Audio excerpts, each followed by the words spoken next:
All right, let's see. Let me turn off the sound over here.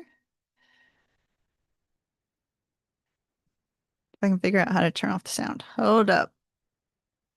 Hello, everyone. Welcome, welcome. We are going to do something different for the first time on Empress Moon Tarot. And so I'm not sure if we can make it happen or not, but my son and I are going to try. And so bear with me just 1 minute.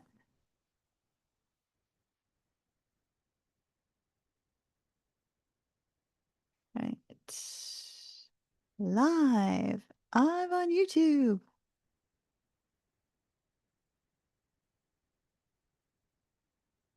All right. OceanMoonflower.com. How is everyone? Let's see. Trying to get to my event, my dears. Bear with me.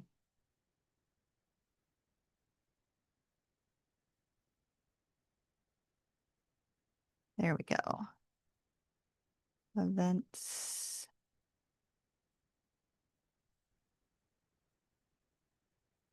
Channel content.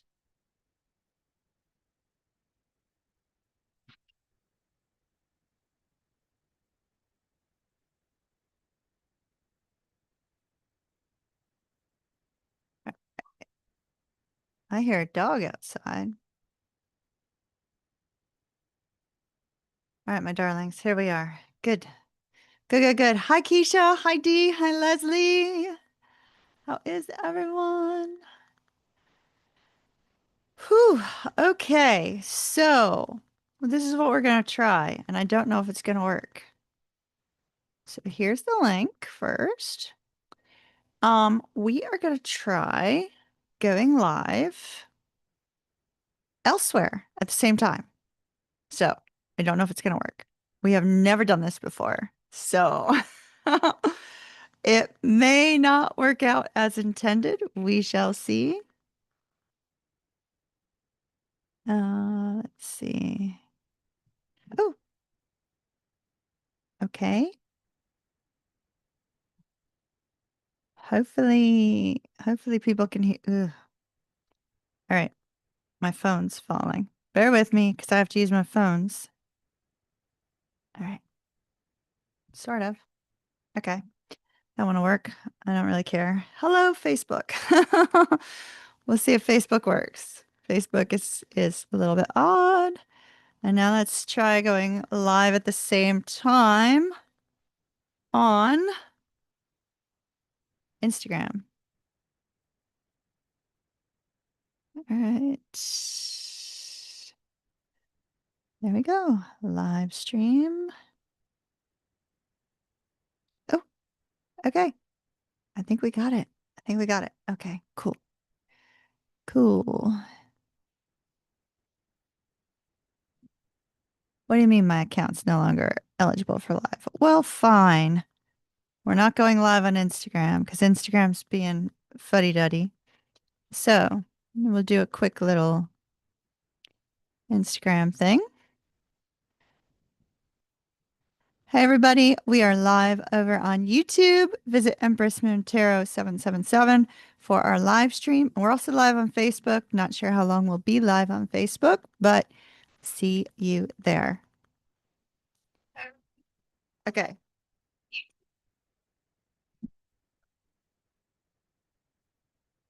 Okay, there we go. It is what it is. Okay, my darlings. Oh, back to where we were. Back to where we were. All right, then I can move this one over here. So Facebook. Hi, Facebook. I don't know if anybody's over there, but now we're on both. Yay! All righty. Let me also do one more thing. I need our chat so that I will know who's up when. And it won't interfere with anything else. Yay. All righty. Can you guys hear me okay? can you heal me?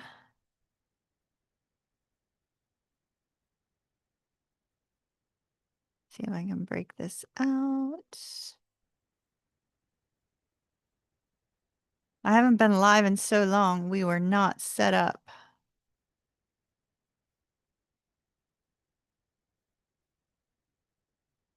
All right. There we go. Almost, almost, almost. Okay. Woo! Got it, got it, got it. All right. Woo, Keisha, 2 classes away from graduation. That's pretty awesome.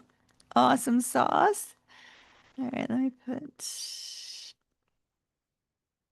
that there and that there. There we go. Okay, now I can see everything.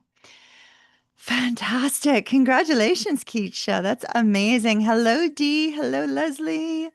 My son did give me, oh, and hello, Kelly, over on Facebook. Hello, hello. We are live over on YouTube, getting ready to do some tarot readings. If you want to join us over there, we will be up there for a few hours. Few hours. So we are going to be starting with, let's see. Tank sent me over the information on who is up first. Now, Tank is my son. For those of you that don't know, my son is going to be helping out today. And our first up is Shannon. Shannon. Is Shannon here? Shannon. Hello, Simran. Hello, Aisha. Fusion. Hello, Fusion. Gosh, it's so great to see y'all. I have missed you guys. I really have. I've missed you quite a bit. So the order that we have, the starting order that we have is Shannon, Leslie, Simran, Dee, Cecilia, and Jessica. Hey, Nick. Nick, how are you? I haven't seen you in a while. Nick over on Facebook, y'all. Everybody say hi to Nick over on Facebook. Nick and Kelly both are over there on Facebook. So we're going to be starting with Shannon's reading. There you are. Hi, Shannon. How are you, my dear? Shannon is a Taurus, and we're looking at a Pisces. All right. Before we do that, let's clear the energy. Let's call in spirits, and then we will get rocking and rolling. Hopefully, maybe next time I'll be able to get Instagram rolling as well. I don't know why it wouldn't. All right. Jessica, hello.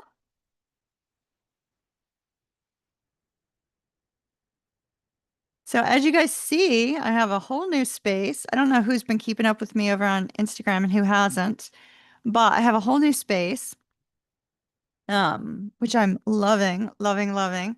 My son has his own place, so he's off elsewhere. So it's just me. Just me now. Oh, I love the smell of Palo Santo. Okay. All right. Call upon my spirit guide Fred, my spirit guide Cecil, my spirit guide Celia, and my spirit guide Brad. Guide me and direct me in these readings. Please give me strong intuitive knowing. Please allow those that are not receiving readings, if there is a message for them, that it would resonate with them as well. And I thank you in advance. All right, so we're going to start off with Shannon. Shannon. Let me pull up your info once again and make sure that my screen will not turn off on me. All right. So we want a time frame on possible meeting of the Pisces. The future soulmate. Oh, okay. Gotcha. All right. All right. All right. All right. Future reading. Hey, Lisa. Say hello to Lisa over on Facebook, everyone. Lisa, Nick, and Kelly, our primary video source tonight is over on YouTube on the Empress Moon Tarot 777 site. Can you hear me okay over on Facebook? If y'all can give me like a like or something so I know you guys can hear me. Yeah, I know it's been forever, hasn't it, Lisa? I hope you're doing well. I haven't seen you in it's probably been 2020. Well, No, maybe 2021. All right. Shannon. Shannon's future soulmate, the Pisces. Let's start out with a time frame, please, Spirit. Time frame on when Shannon's going to meet this soulmate. Tank, are you there with me? Please give me a thumbs up so I know you're there. Tank is my son, for those of you that don't know. Okay, good. Fantastic. Fantastic, Lisa. Thank you. Lisa gave us a thumbs up. She can hear over on Facebook. All right. Yep, there he is. Okay, Tank's there. All right.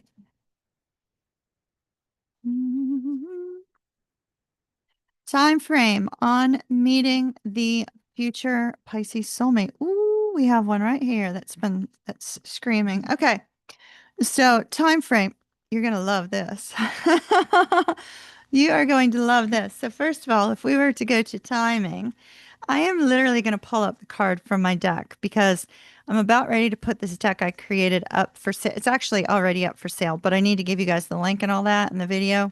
But I'd like to show you what I have done on these cards so that you can understand timing. So those of you that read tarot, one of the beautiful things I did about this particular deck is I included information in here that will help you to become a better reader. So you'll know the planets that are affecting those cards, as well as the zodiac signs, as well as the elements, and that gives us timing. So if we look right there, notice we see the Aquarius symbol down at the bottom here on the star card. And so this is going to be the time of Aquarius. The time of Aquarius. Now that's a long way off. It's a long way off. So I recognize that. But you know, future soulmate, good soulmate. We want them to come in right. So that's okay. So when we look at the star from the standpoint of a timing situation, this particular card indicates that the timing is very likely going to be the end of January through February the 19th. So January 20, I think it's January 19th or 20th, depending on each year, going to February 19th. And that will be the time frame in which this particular, oh, okay. You're very likely going to meet this person amongst a group of friends and possibly birthday celebrations for the month of February. I think this Pisces is actually going to have a February birthday. Yes, I'm getting strong chills on that. All right.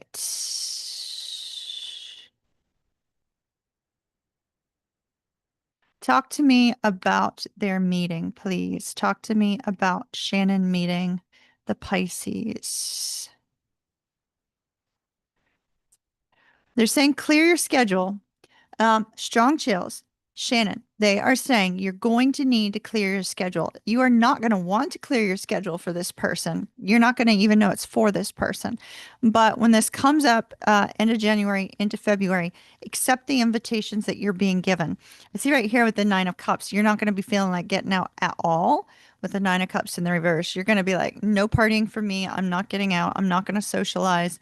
But they are saying clear your schedule at that point in time. You might want to bookmark this, especially since you're the first reading. It'll be easy for you to find your reading, and we'll try to send some timestamps. Tank, make sure you keep timestamps for me, okay? We'll try to send timestamps out in email tomorrow. I'll have plenty of time. I'm not working tomorrow. Easy peasy. Well, I'm working for you guys, but I'm not working for the bar.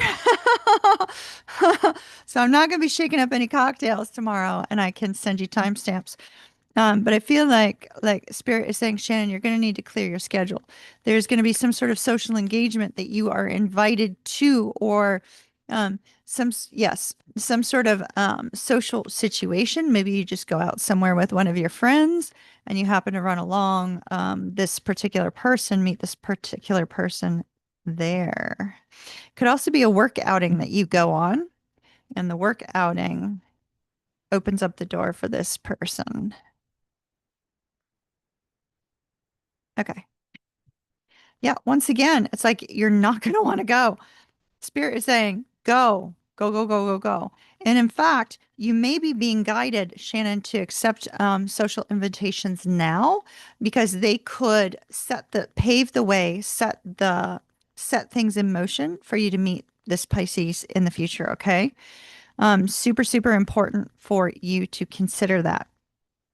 Now, I do feel it very likely could be related to some sort of work event because we do have the Nine of Coins and we have the Six of Wands here, where the Nine of Coins is sort of this this element of you sort of showing the world that you're successful in some right? So success comes in many, many forms for everybody. So success for you could be, oh, I've hit this particular personal goal and I'm out celebrating with my friend. Or it could be that, you're dealing with a work situation or a work outing and you're being admired. People are admiring you. There's something about you that maybe has changed by the time that, yeah, I'm getting strong chills on that, changed by the time that comes around in January or February. And so when we see this energy here, it's almost like wherever you happen to be, you're going to be kind of in the spotlight, although the event is not about you. Does that make sense?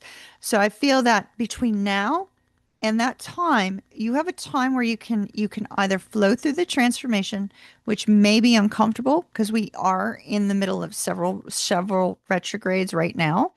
And so you could flow through the transformation, flow through the change, and then see that that is lining things up in your path and opening up the ability for this person to come towards you.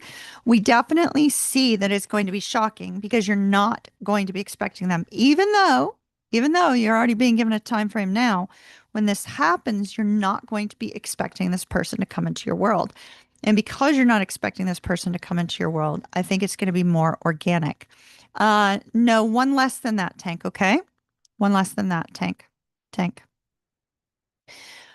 And so I feel like it's going to be more organic for that reason, if that makes sense. But it looks like you are definitely going to be meeting them at an outing. So that could be, something like, sometimes people meet at my restaurant, right? By sitting at the bar. They meet people beside them and they talk and then, they're there for quite a while.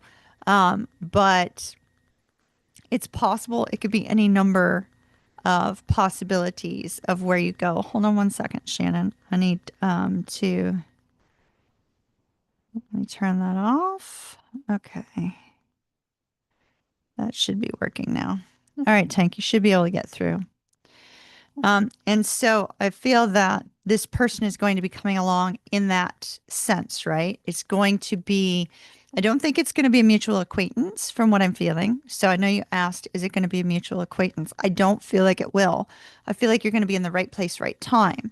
And that something about you is just going to stand out to this person and they're going to be very attracted to your energy. So it could be that you work on your energy and you're so high vibrational that you're attracting people to you, or you could go through some sort of personal transformation and you're feeling great about yourself and it's bringing in this potential energy. But that is what I'm seeing. It looks pretty good, actually. The energy that I'm feeling feels pretty good, except for from you. It's almost like you don't want to be there. So, whatever this is, you're not going to want to be there. In fact, you're probably not too thrilled about it when it comes up. And that is precisely when you should go, if that makes any sense, and be open to receiving and open to meeting new people.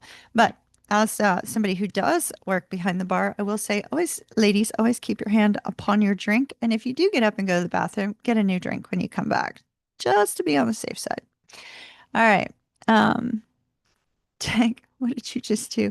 Tank just changed our background to a cat. So Tank's sweet little cat Hoshi had to go to the vet for an emergency today. So Tank is very cat focused.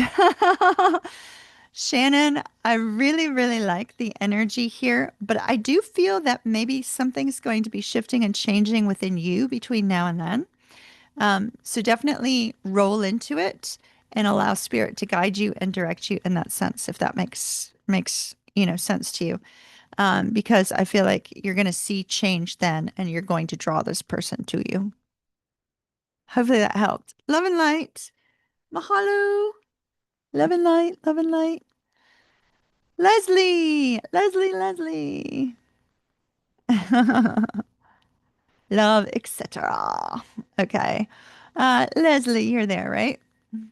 I saw you listed. So for those of you on Facebook, hey Gina. Gina's over on Facebook. Y'all know Miss Tudor Rose. She's over there on Facebook. Say hi to Tudor Rose. So we are, I'm going to read the list since Facebook is not connected to the YouTube list. So our list right now is Leslie. Leslie's up now. Simran, Dee, Celia, and Jessica. So we're going in that order right now. So Leslie's up now. All right, Leslie, Leslie. Hey Gina, can you hear everything okay over there? This is our first time going live on Facebook. I wanted to go live on Instagram too, but Insta wouldn't let me. Darn Insta. All right.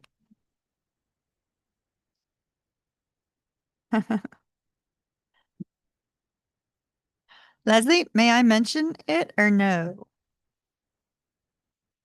May I mention your good news? If not, it's okay.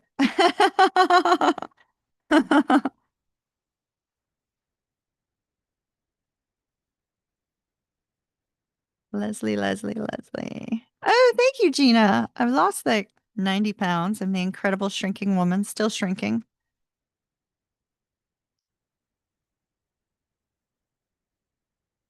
Now, granted, I had gained some from stress, so there's that.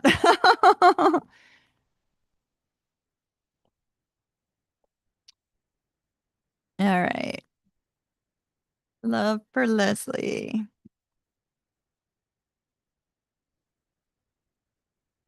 All right. So I would, as always, we are a soul family here, right? So Leslie just gave me the go ahead. So I'm gonna just make a note.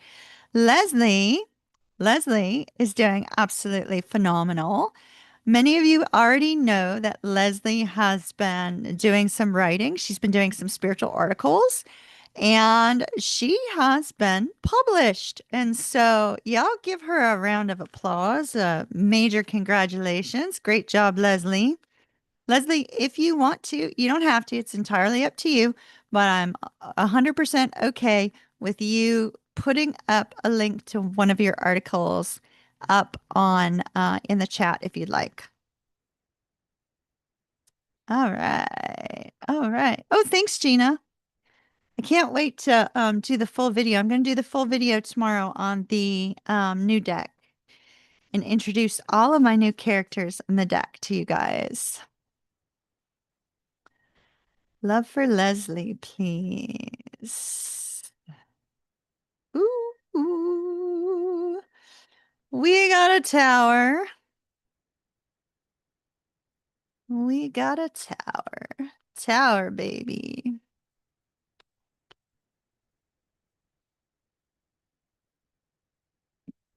Okay. Um, I know, Leslie, this is not you. However, this may be related to somebody you're dealing with. Okay. So the song, the Madonna song, Material Girl. First I got Diamonds Are Forever and Diamonds Are a Girl's Best Friend. And then I got the song Material Girl, Madonna's Material Girl. So Leslie, I don't know how that resonates with you, but Brad is playing that song. And so um and he's also saying eyes wide open. I'm not sure what that means. We'll see. Eyes wide open. Eyes wide open, heads are going to turn.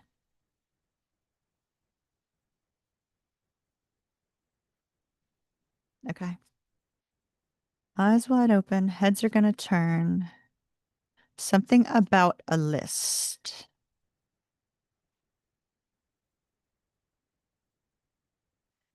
Climbing the ladder of success is another oh, this is interesting. Okay, so notice the sacred geometry on here. This kind of reminds me of diamond patterns. Um, and diamonds are forged through difficulty, right? Diamonds are forged through difficulty and struggle and, something associated with that here.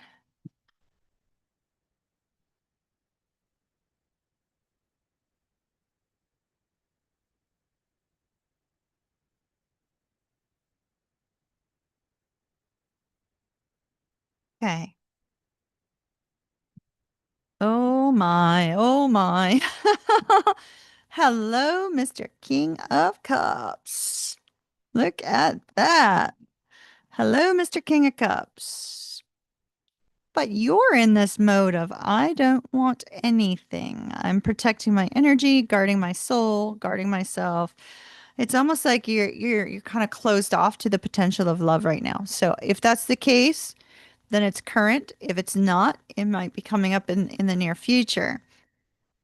Now, there is something associated with the toughness and the strength of diamonds. So I'm not sure how this resonates with you, but it's definitely something to keep in mind.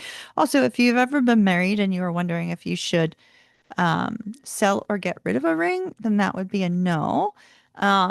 If that is not the case for you, there's still something associated with diamonds, okay? Maybe somebody else was wondering that. The Tower and the Seven of Cups. So something is going to come along, quite shockingly, and it's going to feel as if you're really not too sure what to do. Now, the interesting part is in the Seven of Cups. Notice how one is like a different color, but the snake is coming out from that particular cup, which is interesting because they always indicate like, oh, that's why. Okay, okay, wait a minute. Which deck is that? So there is gems in the Seven of Cups, right? There's gems in the Seven of Cups. Let's find it. Here it is. Okay.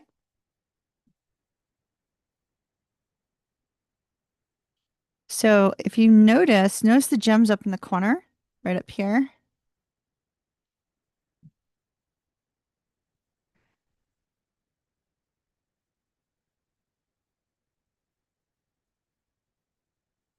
It's interesting because I feel like this is something, it could be something related to your home instability. Because right in the center of this particular card, we have this gigantic castle in the massive cup, right?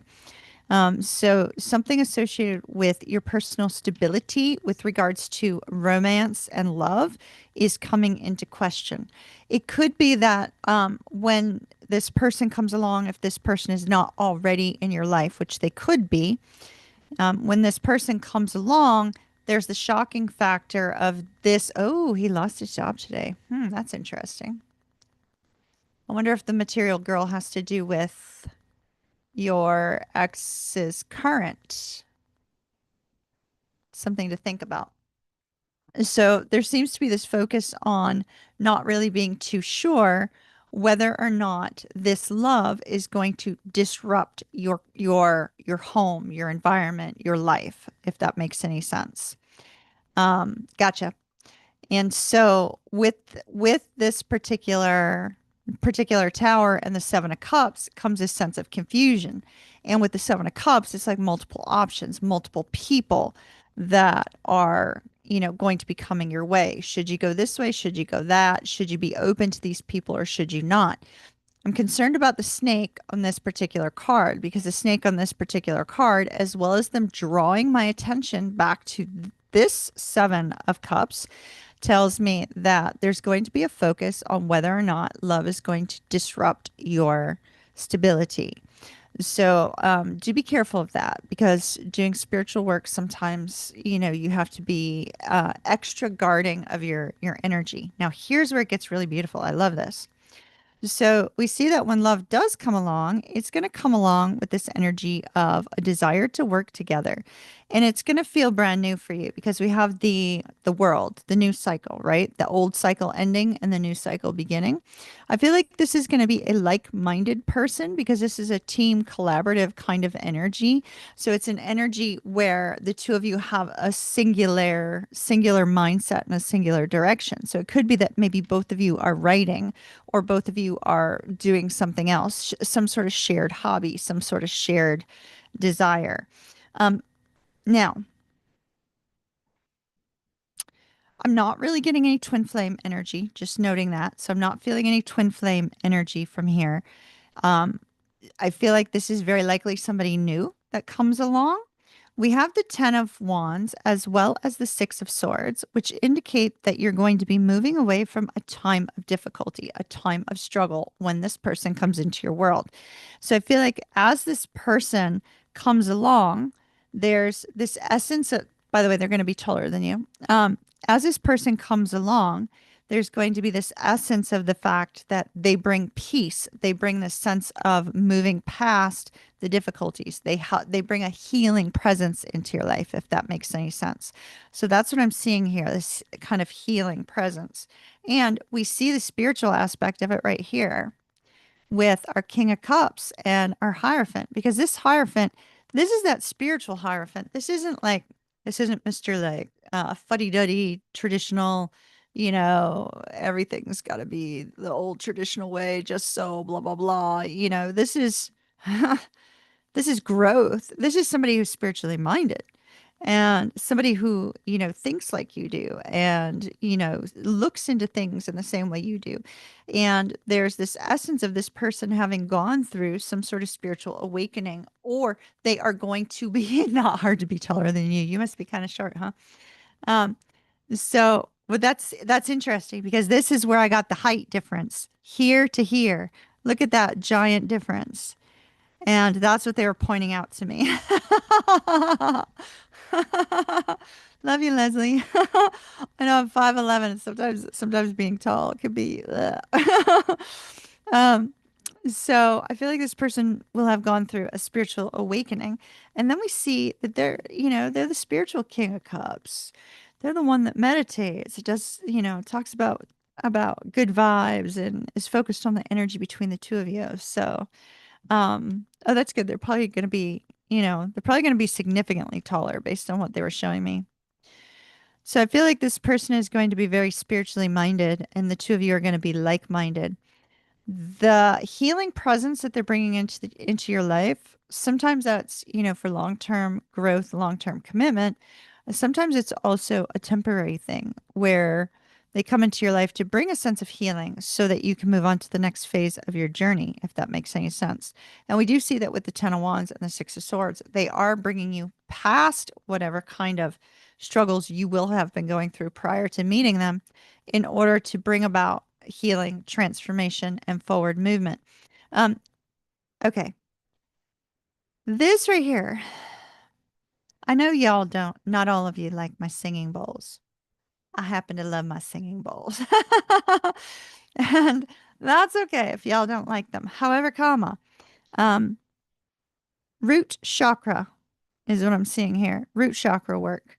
So if you are doing any kind of chakra work in the near future, please make sure you do some root chakra work because that appears to be of importance. Also, sound therapy can be very good in that sense. It can also help to increase your vibration and help you with the work that you're doing now. Were you able to find a link to post or did it not post? Let's see. Your ex lost his job, but you're not romantically interested in him that way. He doesn't have anyone. You're comfortable with your life right now. Yep. Having someone disrupt the flow of that would be very uncomfortable. That's yes. But it looks like this person's going to be of the same mindset. So I think it actually, this person may work with you and not against you in that sense. But you may be a little bit confused as to whether or not they do disrupt it, if that makes any sense. Hopefully that makes sense to you. Love and light to you, Miss Leslie.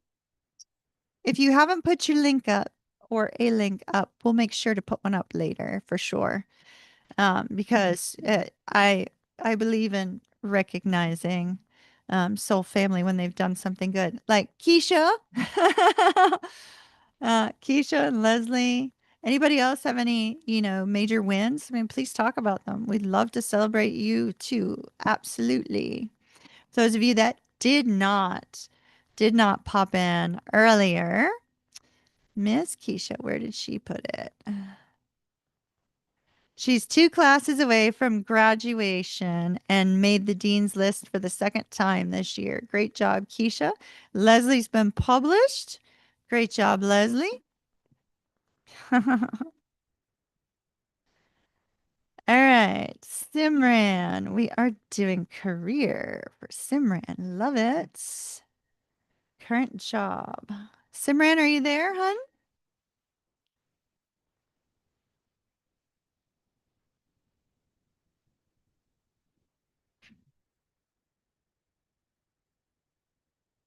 Oh, maybe I should, let me get a timing on that, Leslie. Hold on.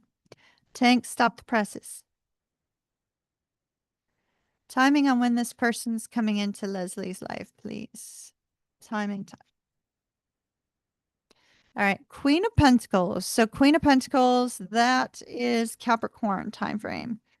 It's Sagittarius, third decan, Capricorn first and second. So near Christmas, between December 10th and January 10th. Very likely.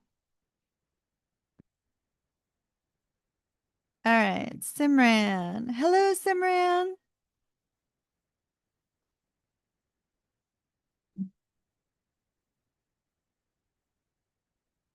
General job reading. All right, let's see. Career.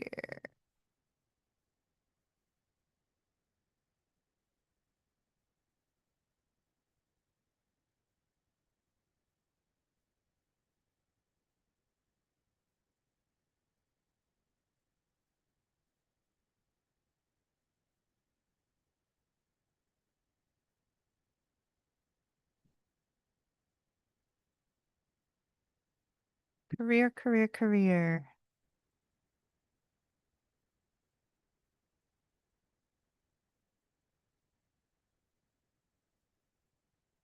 Okay. Um, are you are you currently working?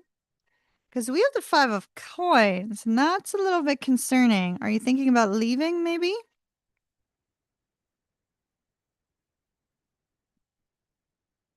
Oh.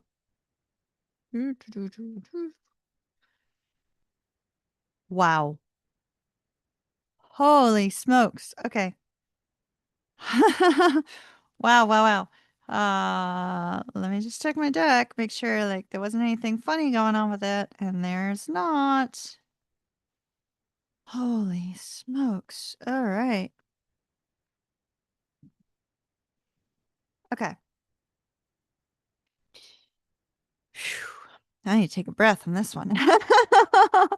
Wait till you see the last three cards that came out for your reading. Holy smokes. Okay, let's breeze on through. So we've got the Seven of Coins with the King of Cups. And the Seven of Coins, it's almost like you've been waiting for praise, you've been waiting for admiration, you've been waiting to be recognized for your hard work and efforts. The King of Cups, is very emotionally balanced, emotionally stable, but it's almost like you've been wanting to hear something, or you've been wanting people to see the work that you've been doing, if that makes any sense. And so with the King of Cups energy and the Seven of Coins, it really feels like you are not being given the recognition that you deserve for the work that you're doing. Now, it could be, you've been passed over for things, or people are just, throwing more junk at you rather than good things, right? And so it, it's especially when we have the Seven of Coins. The Seven of Coins, when we look at it, it's like laboring in the fields, right? Laboring in the fields, but not seeing the results of that hard work and labor, not seeing things coming to you from that hard work and labor. And so we see that with this particular card, it's the waiting game, right? And with the King of Cups showing up with it, it's definitely like, come on already. Do you not see the work that I'm doing out in the field? Like, do you not see how great of an impact I've had on whatever it is that you're doing with regards to your career? Okay. So the overall energy for you is that we see that that's the overarching energy. Now, here's where it gets interesting. Shannon, or Simran, you've never been one to want me to sugarcoat. I'm assuming you don't want me to sugarcoat now. If that is the case and you'd rather me dial it down a notch, then go ahead and let me know before I start getting into the nitty-gritty of the bad stuff. Because there's some damn good stuff on the other end of it. but we do have something a little bit concerning. Okay. So your current overall energy is that of the Three of Coins. And the Three of Coins is where you're sitting there, you're going into work, you're doing your job, you're just wanting everything to kind of move along smoothly. You're trying to get along with your coworkers, working with them if you have coworkers, and just really focusing on the day-to-day grind of building something with regards to your career, right? So that's the energy you're in right now. It's the daily grind, the build, the continual trying to get along. Now, I do feel like there is confusion about whether or not you should go somewhere else. And these three cards are showing, let's see, they're backwards in Facebook. So Facebook, just turn them around. We start off with the Page of Cups, the Moon, and the Five of Coins. And so these three cards are showing me that the current energy that you yourself are in, my dear, is one where you're like, should I just go find a new job? Or maybe you've already been looking for a new job, but it's not been materializing yet. And there's some confusion about whether you should leave or whether you should stay or what's coming next.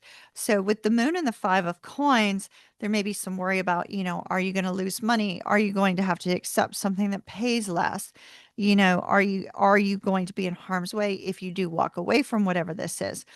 And the Page of Cups is the desire for the good offer, the desire for something new, the desire to perhaps even meet somebody that could, like, guide you into a new career or a new position. Now, whether or not you're choosing to change careers, that's not really showing here, but I do see a desire to leave where you're at because you are not being recognized for your hard work and efforts.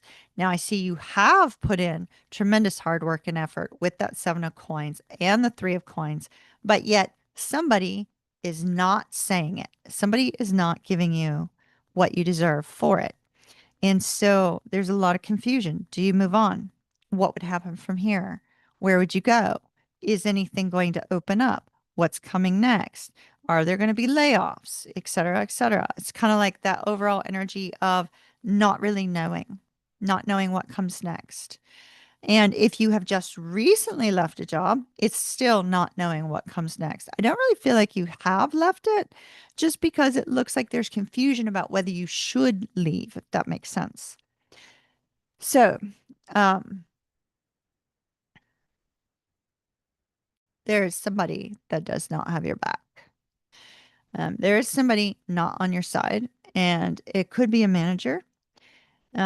It is somebody here who's trying to stir up trouble with the Tower and the King of Wands.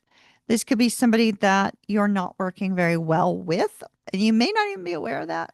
It could just be that this person is having some sort of personality issue of their own. But with the King of Wands and the Tower here in your challenged position, there is somebody who has some anger management issues, who's a little bit of a live wire, who does not work well with others, who is not on your side. They're not. I can't sugarcoat that at all. They're not on your side. Now, I hope it's not this same one that you've been hoping to hear good things from and hoping to get recognition from. Like, let's say you're the only two people working in the office and you're hoping to get some recognition from that person. I'm not seeing if it is the same individual, they're not going to, because it's all about them. It's all about them. This particular King of Wands is, when we're looking at it from the challenge perspective, the King of Wands can be somebody exceedingly manipulative, somebody who has their own agenda. And if you're not following along with their agenda, then they have a problem with you. And so we see that that's the case here, that we have somebody who does not have your best interests at heart. Son, you need to pay more attention. Please pay attention, my dear son. And so here's the beautiful part. Oh, Simran, what you don't see coming, the new opportunity is on the way to you. This could be spirit is setting things into motion for this new opportunity to line up in your path. especially with the pathway here and the gate and the opening to, the garden. It's like they're opening up the possibility of a new beginning for you with regards to your career. But that's not all. It is something that you're going to be very excited about. Probably something that sparks your inner creativity because this is a very creative energy. So notice what we've got. Not one ace, but two aces. But Spirit didn't want to stop there. Here comes the communication. Here comes the epiphany. Here comes the what it is that you need in order to start fresh. Simran, you've got three aces. By golly, if you're thinking about looking for a new job, get looking. Get looking, baby, because that's three aces. That's not one. That's not two. That's three.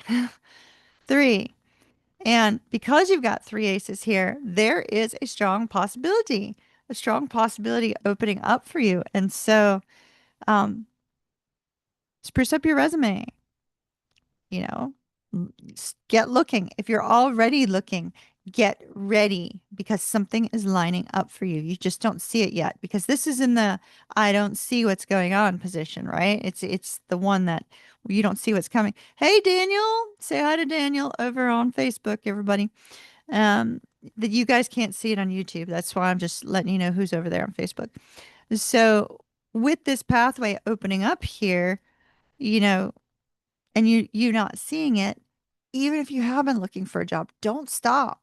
Don't stop. Make some adjustments to your resume because you've got three aces. This tells me there is a new job on the horizon for you. There is a new position. There is either a new career, new job, new direction. It is coming. All right, my darling. Mahalo. Mahalo, mahalo. Love and light. That was awesome. I loved seeing those three aces come out. That's why I had to check the deck. I'm like, did I happen to put them all in order or something? No, I did not. No, I did not. They're like random orders. Look, look, look, look, look, look, look. When spirit speaks, spirit speaks. Gotta love it. Gotta love it. All right, let's see. Tank, could you post the updated list on YouTube for me? And I'll read it out loud for those that are on Facebook. So they have it as well, please. How is everybody?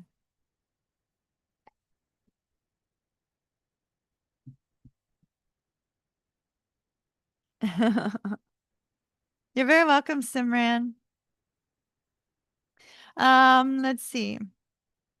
Timeline. I can't do timeline for everybody, or else I'll be here an extra multiple hours. Let's see. Timeline. Any timeline on this?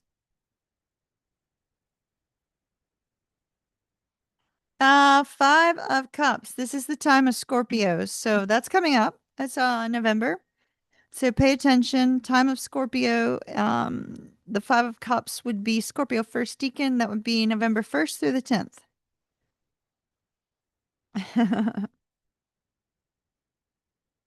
But I'd spruce up your resume. See if you can speed up that timeline anyway. All right, so we've got D, Celia, and Jessica. Celia had a second one that comes after Jessica, though, Keith. I saw it come through. So it's D, Celia, Jessica, Celia. All right.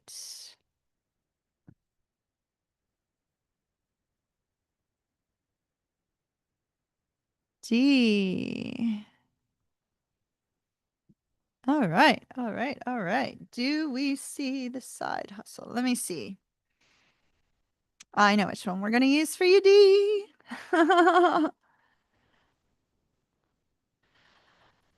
From the looks of the cards, you're absolutely in need of a new opportunity, Simran. And you I really think you need to make some adjustments to your resume or CV or whatever, or adjustments into how you're looking, and then it will materialize. Does that make sense? All right, D, we are going to use the oh gosh, what's the name of this one? I can't remember. Do I have the box over there? Why can I not remember? This is the one that has like lady empowerment, right? Like it's all ladies. Ladies, ladies, ladies. Hello, is it Danae? Danae, what a beautiful name. Hello, welcome over on Facebook. Our primary stream is over on YouTube, Empress Moon Tarot 777. But welcome, welcome. All right, let's see. All right, Spirit, talk to me about the side hustle that Dee is trying to start.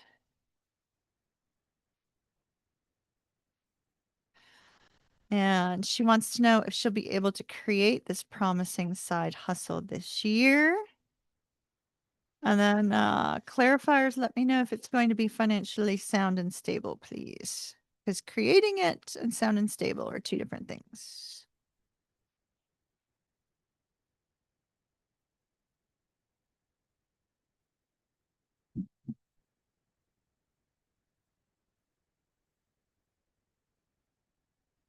Okay. One thing I'm a life path 9 and they're showing me the number 9. So I'm not sure if there's Tutor. Hello, Tutor. She's popping over from Facebook over on YouTube. If it's spiritual in nature,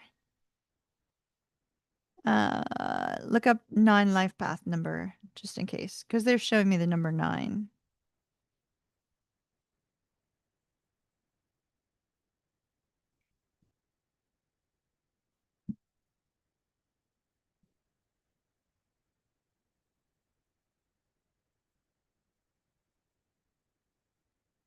Okay.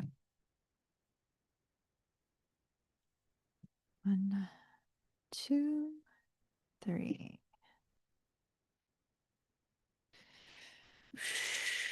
All right, we start out with the overall energy of the world. It's interesting because in this particular deck, the world literally shows the world card on it, right? And so, it's like the world is over her face. So it may be like, how can I reach the world with this particular new side hustle? How can I reach others with this new side hustle? How can you expand your vision to reach more people? So, you may be thinking too big at first and maybe need to dial it down just a little bit because it's like her eyes are covered and she can't see her way forward. Um,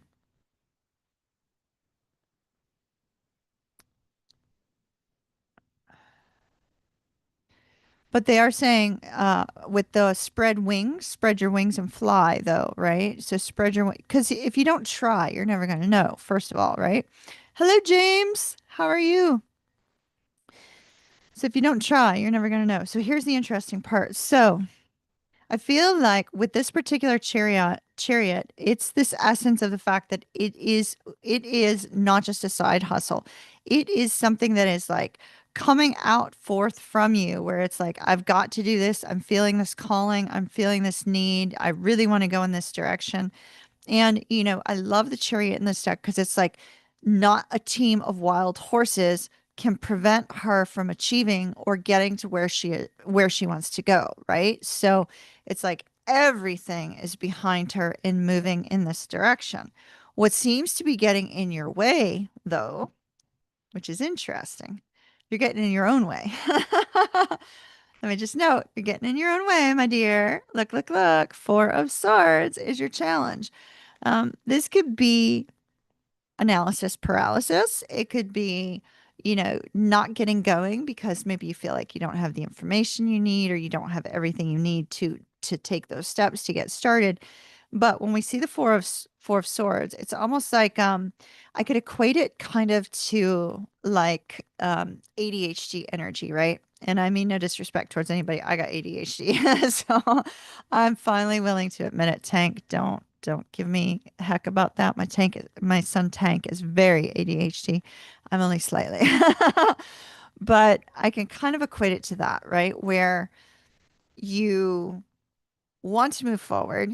There's this desire to move forward, but yet something holding you back because something isn't perfect. Or, yes, the stalling, you're stalling. Exactly.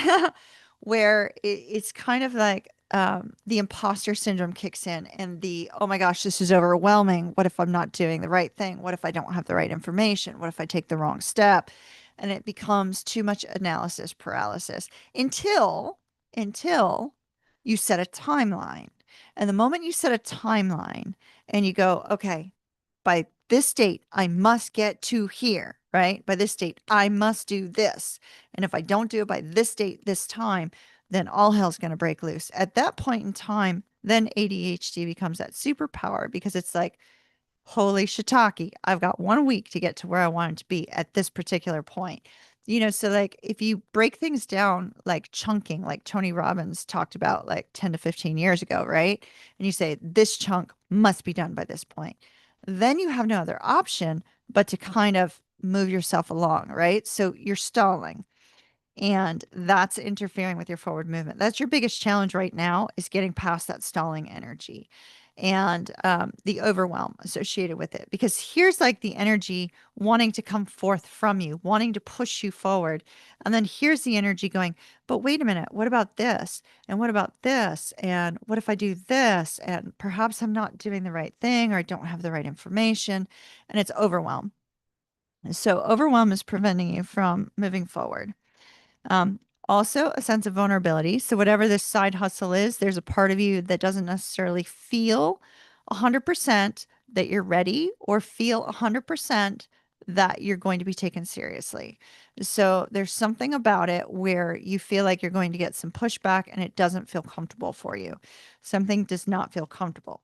However, we see here with the Fool in the past position that there's that desire to just jump forward and go after this.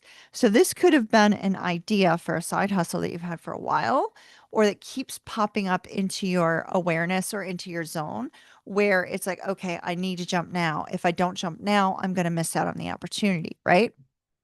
And so there's that focus there.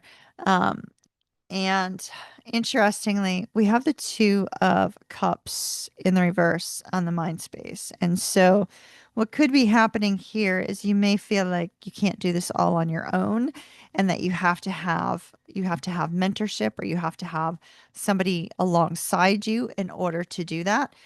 Spirit is saying, no, that's not the case. You're quite capable on your own. So, with the Two of Cups coming up in the reverse in that mind space, it is that desire for somebody to kind of guide you and go along with you and help you to move forward. But they're saying, no, you don't need that. You don't need that. So, if you've been thinking about, doing a mastermind or something like that, maybe take it down a little bit less of a notch. You don't have to have that person guiding you. You do have to trust, though, in the short term, trust your own mental capacity, trust your own, desire to learn. And interestingly enough, I want to show you something on here that seems to be super important. Notice her glasses. You know what they remind me of? Here lately, I ran into a lady yesterday who was one of the guests at a table that I was serving at, because I do serving when I work during the days. I serve and bartend at the same time when I'm working during day shifts. And so she was sitting at the table, and I was like, "Oh my gosh, is that one of those Meta AI glasses, right? The Ray-Ban Meta AI glasses?" And she said it was. She said she takes them everywhere with her and she records everything that she's doing, and it really has helped her. So maybe this focus here on the glasses, D, is to record all of your ideas as they come. Like carry a book with you, carry something with you so that you can record the ideas as they come so that you don't lose them and that you still it propels you to move forward. Does that make sense? Okay. Um Also, let go of the idea that you need to change because you don't. You're already capable. That's what that particular card is saying. Also, we have the Five of Cups kind of pushing you along in the short term. The Five of Cups pushing you along in the short term says to use any past heartbreak, any past difficulty as a catalyst to move you forward now. Does that make sense? The energy of loss and transformation and healing to drive you forward now. Hopefully you'll understand what that means. Worries and fears, the awakening in the reverse. Worry is that you're making the wrong decision, that you're not going to make a right decision. So The only wrong decision is the one that's not made, because that's the one that causes regrets, right? So, something to think about. Your outcome, we have the Knight of Materials. They're slow moving knight. But if you notice in this particular deck, he's moving kind of fast. And so there is the potential to move forward in a positive way as long as you're slow and steady wins the race, if that makes sense. Slow and steady will get you there. As far as whether it's going to be financially lucrative in the first year, I'm not really seeing that when we see the Knight of Materials. If we saw the King of Materials, I'd say yes. The Knight, I'd say no, it's going to be slow go. However, it's like at times it's not. So at times things pick up, but mostly slow go. And there's going to be this fear that there's always something lingering around you that could get in the way. All right. We do see the Page of Materials though. So your creative ideas, your creative flow can create something beautiful if you let it. The Sun, so it will bring you happiness. That's positive. And then we see this bad arse Queen of Cups. Like she's bad arse, is she not? She like looks like Queen Bee. She looks like the primo entrepreneurial spirit, even though it's not an entrepreneurial card. So I feel like it is going to be for your highest good if you take this direction. Does that make sense? Boy, I think I went way over time. Sorry about that. Sorry, everybody. But I definitely think that those cards are saying to go for it. Go for it and stop the analysis paralysis. No more stalling. No more stalling. Let the stalling go. All right. So we also have a twin flame check-in for D. Energy check-in. Oh, okay. Huh. Okay.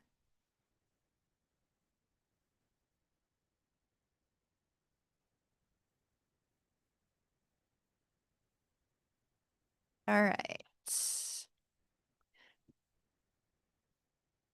Tank, my son, could you give me the put up the list so I could read it for everybody so everybody knows? Current list. Okay, twin flame check-in. Let's take a look at the energy.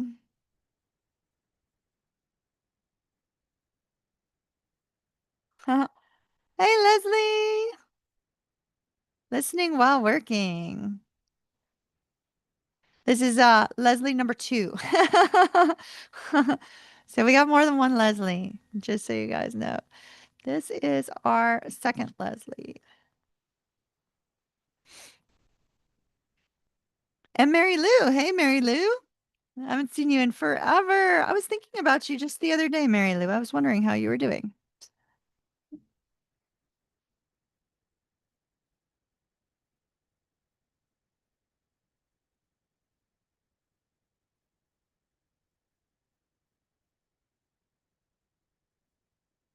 All right. If you've felt that sense of a strong, distant energy, it's going to be strange. You know, sometimes twin flames, when they suddenly don't feel the energy anymore, they're like, "Oh my gosh, did my twin flame pass away or whatever?" I hope you didn't get hit with that kind of energy. That would be frightening.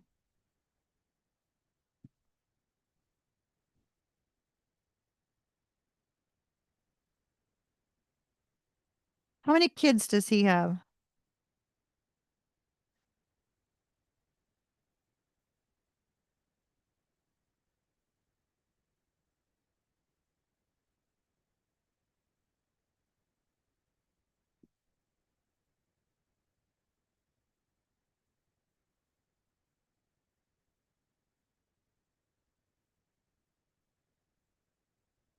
Wow, holy smokes. Okay.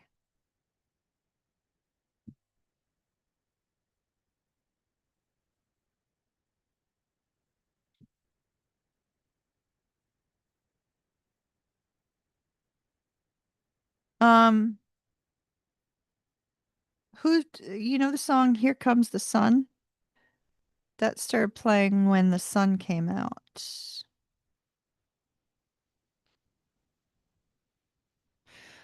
Okay, I need to note regarding your twin flame, I'm getting the number three very, very strongly.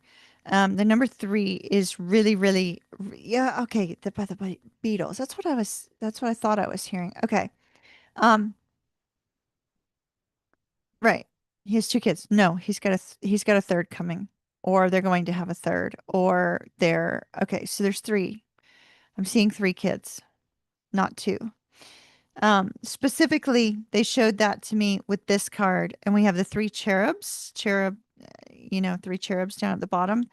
And then they showed me three cups. And I know there's five cups on here, but they showed me three. They showed me these three because this is the alpha and the omega up here, usually showing up here. So it's sort of like these three. As you notice, we have Mars showing, and we also have Scorpio showing up there because this particular card is ruled by Mars and Scorpio. And so not only did we go from three there, oh, phew, we went three times three, three, three, three, three, three, three. So if you've been seeing threes or you start seeing threes, you need to pay strong attention with regards to your twin flame because they are really hammering the number three. Look at the number three here. Three cups here, three cups here, three unfulfilled, three unfulfilled. So it's everything is showing up in threes. Now, my mama, if you're out there watching, because sometimes she does. Mama, if you're out there watching, she always says that everything comes in threes, right? And so yeah, maybe the first wave was the feeling distant, and then there'll be two more waves of energetic movement that you feel from the twin. So do pay attention to that. Pay attention to the number three and that. I do feel there is either a third child on the way, or maybe they weren't intending to have another child and they find out soon about one. Or if they cannot have children anymore, they may have brought in a pet or something of that nature that sort of feels like the third. But I'm getting a sense of three child energies around him. Now, if they had a miscarriage or, a stillbirth or something like that in the past, that could be the third child that I'm feeling. Um, and but I'm feeling three. I'm feeling three. Um,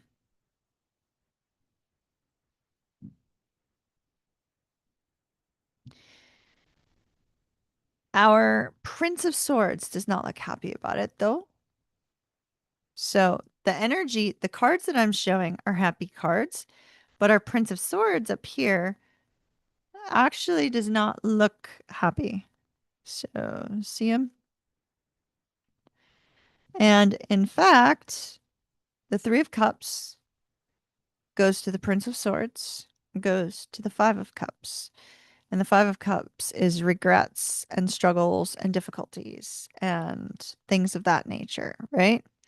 So, here we have this energy where whatever news your twin has received should seemingly be happy, right? It should be happy. Nine of Cups. Nine of Cups, emotional fulfillment, emotional excitement, happy go lucky party energy. Like, look at how all the energies like filling these other cups. No, it's crossed by the Fool in the reverse. And the Fool in the reverse is like, oh my gosh, I cannot do this again. I cannot go this direction again. And so the Fool in the reverse is also a non-committal energy. And when it's a non-committal energy, maybe somebody wants a third and they're like, no, no, no, no, no, no, no, no, we can't. Or um, So whatever news this is that your twin has received, they're in protect mode of their energy. That may be why you felt the disconnect because they've cut themselves off from it from everyone, if that makes any sense. And interestingly, we have the sun. This is what? We have two here, right? Two plus the sun is often new beginnings, new birth, new direction. Thank you, sun. But it is crossed by secrets coming out and trying to release healing, right? So here's this really intense energy where if we were looking at yin yang energy of the twin flame, boom, no, you guys are not in balance. Not in balance, but you're not in balance because of him, not because of you. Okay. Just so we are aware, they did indicate that Ace of Coins was news associated with these threes, which I feel is related to either another child, taking on another child, maybe fostering a child, or having to take on somebody's child as a result of death. Um,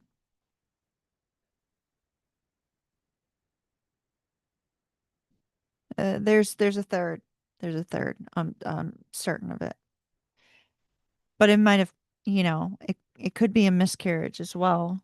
Because I don't know, I was kind of getting that energy also. So here we go with the Eight of Cups. The Eight of Cups is that walking away energy, but they're focusing me more on the fact that there's still love for two that exists, but not when it comes in threes. So it's almost like whatever this is not a happy thing for him. It's not. It's just not. We have the Ten of Swords, where there's this intense struggle, and there seems to be a intense struggle about money with the Nine of Coins here. Intense struggle about is there going to be enough money? Is there going to be enough resources? Is this going to be possible? You know,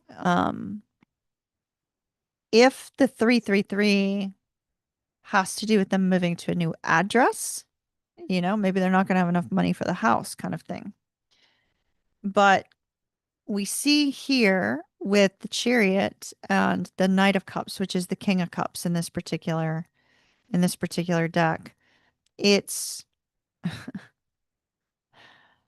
uh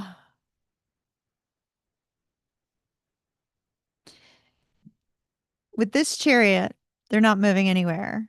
And we see the Chariot is not moving, but trying to get the energy up to move forward, right? We see the horse is backing up, rearing up, and the angels are watching over your twin. Whatever's happening right now in his life, it's divine movement, and he's not happy about it. So he's projecting happiness because it should be a happy event, whatever this is. But internally, he's closing himself off to everybody. This might be one of those times where it might be a good idea to send some energy to your twin. Um, maybe go into meditation and see if you can't kind of break through the barrier a little bit. Maybe pull them into your astral sanctuary and just have a chat and say, whatever it is you're going through, um, here's some energy to help balance things out for you because their energy is very off. That's what I'm seeing. Please keep me posted. If you find out anything, keep me posted. Or if you find out anything in meditation, keep me posted on that too, okay? Because I recognize that sometimes you don't have communication with your twin at all. And when the twins are out of communication, the only communication can occur on a energetic level. You did yesterday night. Okay. Yeah. That would be twin energy, all right. For those of you on Facebook, Dee was referring to the intense physical energy of the twins coming through in meditation. All right, my dear. Love and light to you. Love and light. Wow, that threes. It's really intense. Okay. Oh, and this one is also yours. Okay. All right. You're very welcome. Now, are you sure that that energy was coming from the twin and not from the one listed in number three? Okay, so first of all, I didn't realize you had three readings, and they're focusing me on threes. Okay. Do, do, do. Which deck for number three, please, Spirit? Which deck? Which deck? Which deck?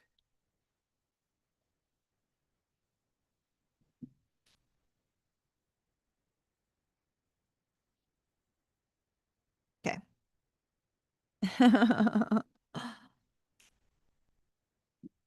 Okay, gotcha. So I was awake at like 2:30 in the morning the other night, and I literally could feel the energy of somebody as if they were there, if that makes any sense. You know how like you can feel the energy of somebody when they're astrally present?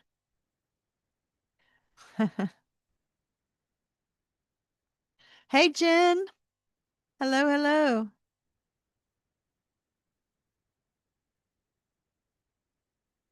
All right.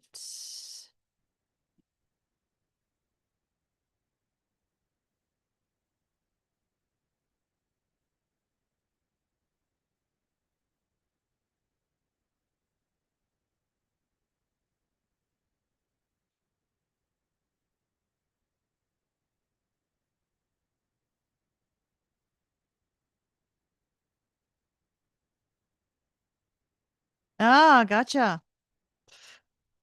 Intense chills.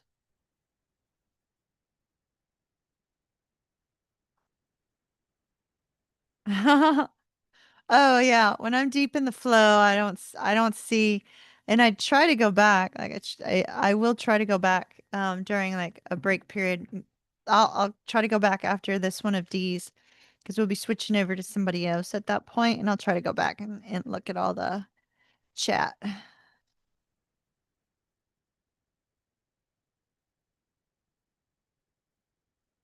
This is the right deck, but they are not giving me anything other than showing me the Six of Cups.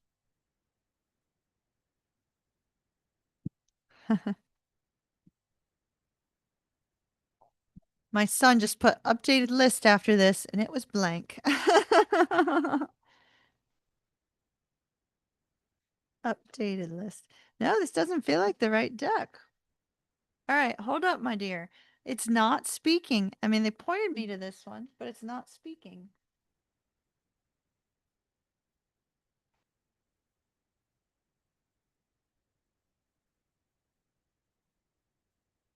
All right, we're going to the After Tarot, which uses the same imagery.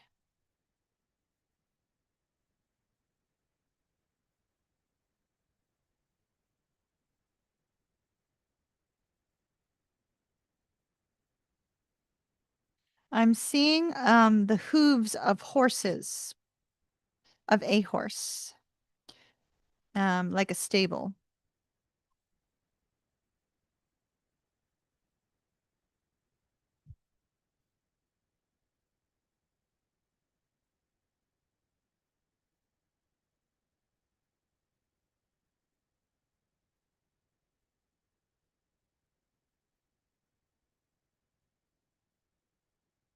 Holy Toledo. Okay.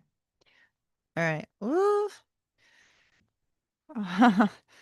So, wow. Okay. So, number three is energy. Look at this. Seven of Swords, Eight of Swords, Nine of Swords, Ten of Swords, Page of Swords. Um,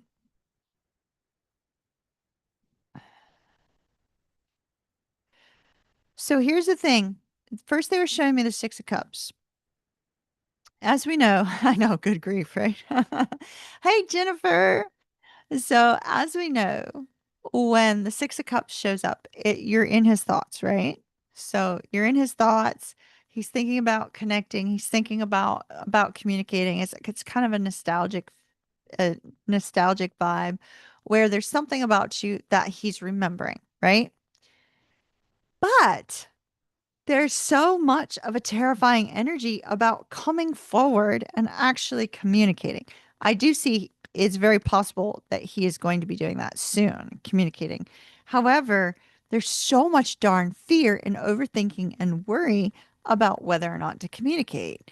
So I'm not sure why this man has this kind of overall. I mean, maybe he's avoidant. Maybe that's it. But there's this really intense fear associated with connecting. So look, it's almost like should he come forward and communicate? Maybe he stopped communication at one point in time and now he's looking back at how the communication between the two of you kind of brought this sense of peace. Like maybe the two of you brought a sense of peace to one another when you'd communicate during a time when things were not very clear, right? With the Eight of Swords, and during a time when things were not very clear. And here's this feeling that, there was this missed opportunity, is what it feels like. Like there was a missed opportunity with the Five of Cups. In fact, I mean, look at the guy in the water back there. Can you see him? Can you see him? Hold on. Sort of like a missed opportunity. Looking back at a missed opportunity. Yet I'm seeing this strong desire to communicate. I mean, this archer is aiming, ready, poised to communicate. I feel like when we see this eight of wands, it's like trying to figure out how to reach out, maybe writing a text, deleting a text, writing a text, deleting a text. I know I can whenever I go to send any kind of text of any sort, um I'm always kind of like second guessing my text, if that makes any sense. Um, and so regardless of whether it's, work, friendship, romantic or whatever, it doesn't matter. It's just this overall sense of, oh gosh, is this the right message to send? Because see, he's getting ready to send the message. But it's almost like I feel like with all of these wands here that it's been written and rewritten, written and rewritten. And the reason I say that is because we also have this intense here with this Nine of Swords of personal demons of overthinking with the Ten of Swords, overthinking. But yet the Page of Swords, it's on the ready to communicate. So I feel like right now he's being hit with this really intense Mercury retrograde energy of wanting to reach out to you, wanting to communicate with you because you bring him peace. And, maybe he feels like he brought you peace at one point in time. Also, ooh, the confusion is going away with the Seven of Cups, making a decision. Seven of Cups in the reverse. Let me rephrase that. The Hanging Man in the reverse. New perspective. New perspective, change of heart. So I feel like he's going to overcome the overall sense of difficulty there. And interesting, we have the King of Coins here. This King of Coins is that persistent King of Coins. He's stable and he chooses, okay, this is the time to come forth. Let's see. When will D hear from him? Or when will D cross paths with him? Either or. I hate when they do this. Divine timing. Wheel of Fortune.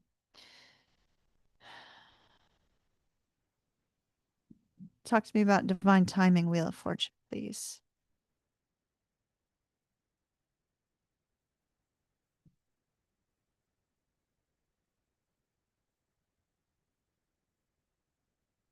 Wow. Okay. All right. I definitely see the potential for the two of you to cross paths if you don't communicate, cross paths while being out and about. Here's the interesting part. Spirit. Spirit. All right. Death card. And look at the Grim Reaper in the next one. It's almost like there's this feeling like, okay, it's over, but no. The Grim Reaper walks away. It's not over. And when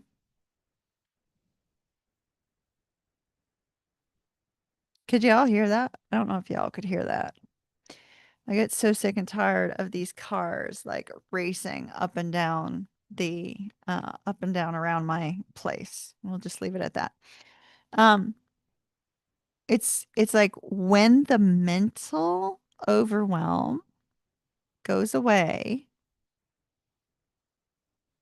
that's when we see taking a chance at communicating or reconnecting. I don't know if you're sending any energy that way, but it looks like this man is really mentally conflicted. Like a lot of thoughts, a lot of difficulties, a lot of struggles on, the mental standpoint. And that's what we see. Like when we see this Grim Reaper, it's like, here he is. It's like, all right, yeah, I feel vulnerable. I'm coming after you, man. Right? Here's the Grim Reaper. But then it's like, oh, wait a minute. No. Uh, let's take away those negative thoughts. Let's take away those fears. And that's when we see movement forward. So I do see him overcoming his fear of communicating. What I find to be interesting is that there is so much fear in reaching out, or is so much fear in crossing paths, if that makes any sense. But um well, if you'd like to see him sooner, I would consider energetically connecting, if that makes any sense. Let's see. And look at what's on the bottom. The hug hello. Look at that. I love it. The hug hello.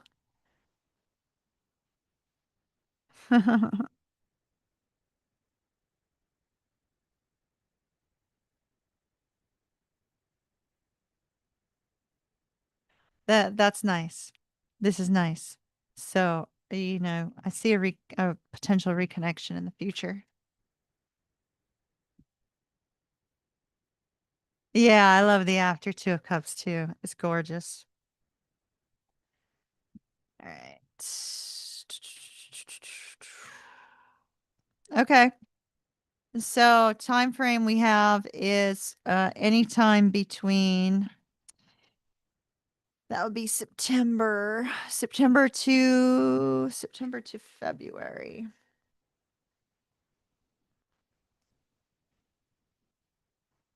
September to February is a long period of time. However, I really don't feel like it's going to be that long.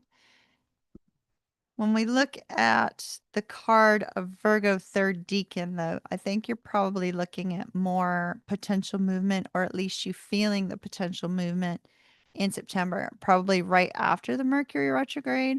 It's almost like the Mercury retrograde is making him want to communicate, but yet the fear factor is too heavy, if that makes any sense. So that's what I'm seeing. Love and light, my dear. Thank you, thank you, thank you. Mahalo. Mahalo. All right. Celia is up next. You're very welcome. Very welcome. Um So what's the list, Hank? We have Celia up next.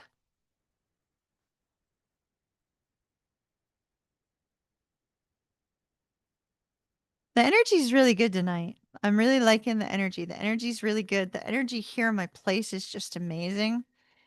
Please ignore the image of my kitchen. In the- Didn't realize you could see my kitchen and my painting. For those of you that don't know, I've moved, and the energy in the new place is just fantastic. It's so much better than the energy in the last place. I did this accent wall behind me. I painted this painting here. This painting here is called Scorpio, and it is oh, what's the name of that girl? Ruth Thompson. Ruth Thompson. Scorpio by Ruth Thompson.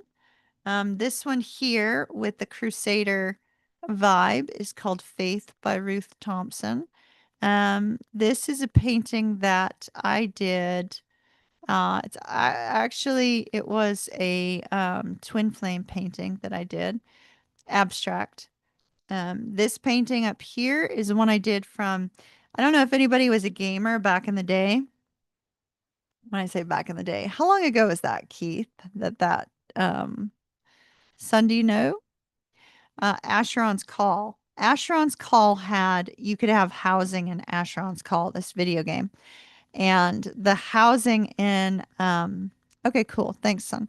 The housing in Asheron's Call had this painting in it of this portal. And so that's actually my rendition of that particular portal. And so I painted that. And then this one right here. Oh, you can't see it in Facebook. I'm sorry, Facebook. You can only see this over on YouTube. Sorry about that. This one over here is a painting of Charlotte I painted when I was at a realtor sip and paint. And then this is Caspar David Friedrich's The Wanderer. And then that one right there is another painting that I painted of the path. Oh, are you serious, son? 25 years ago, Asheron's Call. Wow. Yeah, you were a little kid back then. Wow. Yeah, I hadn't even thought about that. Um, the sword is Gandalf's sword from Lord of the Rings. This mask here, this African mask, my grandfather brought back from Africa in his travels, like back in the 70s. My dagger over here, right there. That is from my Renaissance fair costume. And then of course my bow, I used to shoot that bow out in the backyard all the time. And then of course we've got my crystal singing bowls back here, which I use daily. In fact, my dog played the crystal singing bowl with me today. So literally, she helped me out a little bit. Bella and I did the root chakra and sacral chakra together. That was pretty cool. And then y'all remember my knight from COVID when I did my live streams with COVID. I used to call him Frank. Frank is right there, my little knight. And of course, all my guitars right here. And I got another one back there. You see it, Luna? So for those of you on Facebook that couldn't see it, you pop over to YouTube and kind of like go back a little bit. Your coworkers tell you they're younger than World of Warcraft. Okay, that's crazy. All right, let's move on. Let's move on. All right, Celia. Does anybody have an association with Park Avenue? They're saying Park Avenue. Something about the Wheel of Fortune and Park Avenue. All right, Celia. Celia's new crush, love interest, the Scorpio. You used to work on Park Avenue? Something associated with the Wheel of Fortune and Park Avenue, D.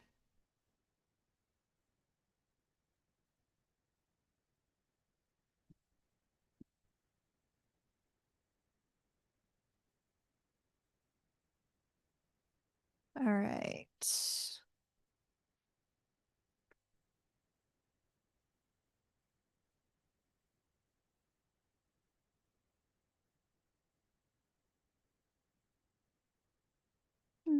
New crush.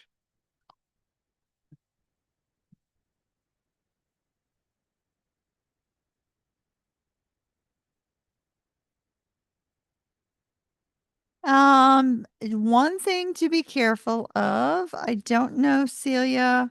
They have the Nine of Cups in the reverse, and with the Nine of Cups in the reverse, this could be that they're in a phase of feeling very discontent with their life, something of that nature. It could also be heavy drinking, drugs, that sort of thing. If you know your person does not do anything of that nature, then the Nine of Cups in the reverse could just indicate a sense of discontent, malcontent, not happy with their life, you know?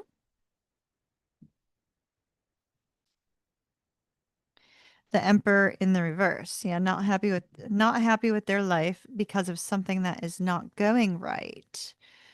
The Emperor in the reverse. This could also be, you know, the Emperor, when we have Mars energy in a negative light, it could be a very manipulative, forceful, angry kind of energy. It's very possible that your person is going through a phase in their life where they feel this really intense sense of anger and frustration because something is not going their way.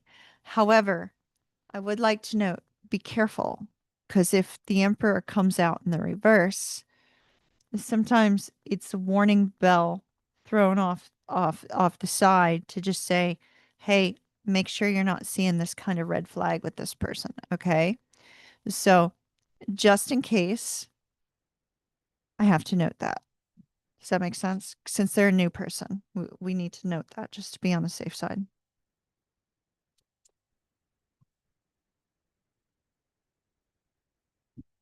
Ooh, ooh, like this.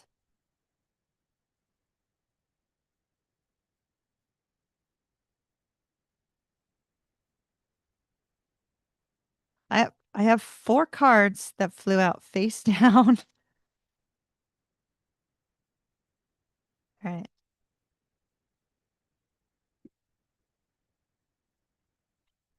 Oh, so Scorpio. So Scorpio. Okay.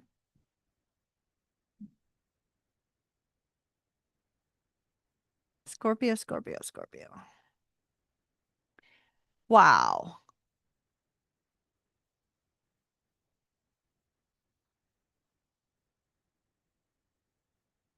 Wow, wow, wow. All right. All right. So first we have the Four of Cups. The Four of Cups could be, you reaching out and communicating with this person or this person reaching out and communicating with you. Um, just to note, this person is not good at communication. From what I am seeing, they are not good at communication. There's inconsistency with communication. Very scorpionic energy. Um, no offense towards my Scorpios. Y'all know I have a Scorpio moon, so um, it is what it is. There's this energy here of overwhelm where your person pulls back. So we see communication, pull back, communication, pull back, communication, pull back. And we see that here also, where we see communication, great communication. It's almost like their communication is going to be fun. Their communication is going to be fantastic. But then we see them pull back again. It's almost like they get really overwhelmed and then they stop communicating with the Knight of Cups in the reverse. But so I see that happening once, twice, three times. So be aware this person's not really good with communicating. Very inconsistent energy. It's almost like a self-preservation and protection mechanism. But when they communicate, it's great.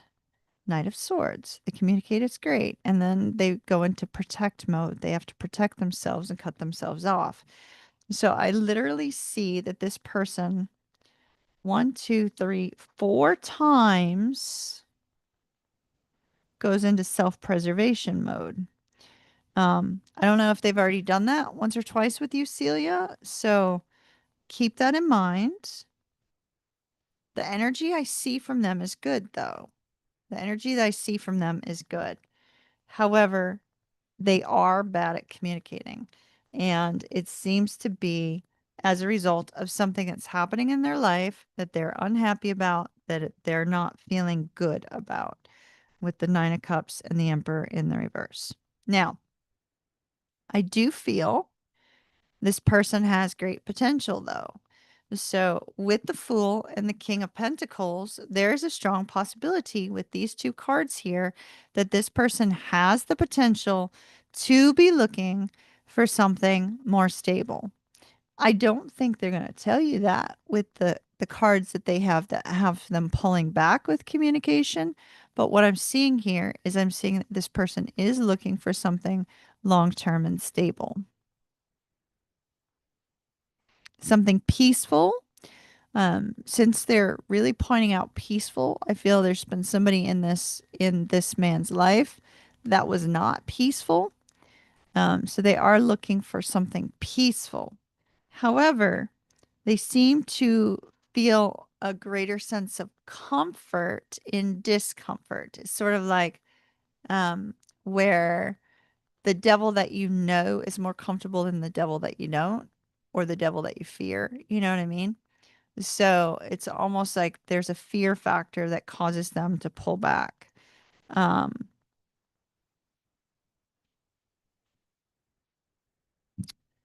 I also see with the Sun card the potential of starting something new with this person. So, there is a strong potential that this could move forward in a positive light, but not initially. Initially, you've got this pullback. Now, this looks lovely, lovely, lovely, lovely. Page of Cups, Ten of Cups, Six of Cups. So this person is going to be very flirty, very alluring. There is going to be this beautiful, happy energy between the two of you. I mean, your zodiac signs, just in general, your zodiac signs are compatible, and they very likely are going to feel that sense of compatibility, especially with the Ten of Cups, where there's this energy of feeling like a strong, strong sense of happiness, togetherness, right? And then there's this soul recognition here with the Six of Cups as well. So I do feel that they have a strong potential to be um, a very good, a very good prospect, shall we say, but not with their avoidant behavior, right? Their avoidant behavior, not so good. All right, let's see.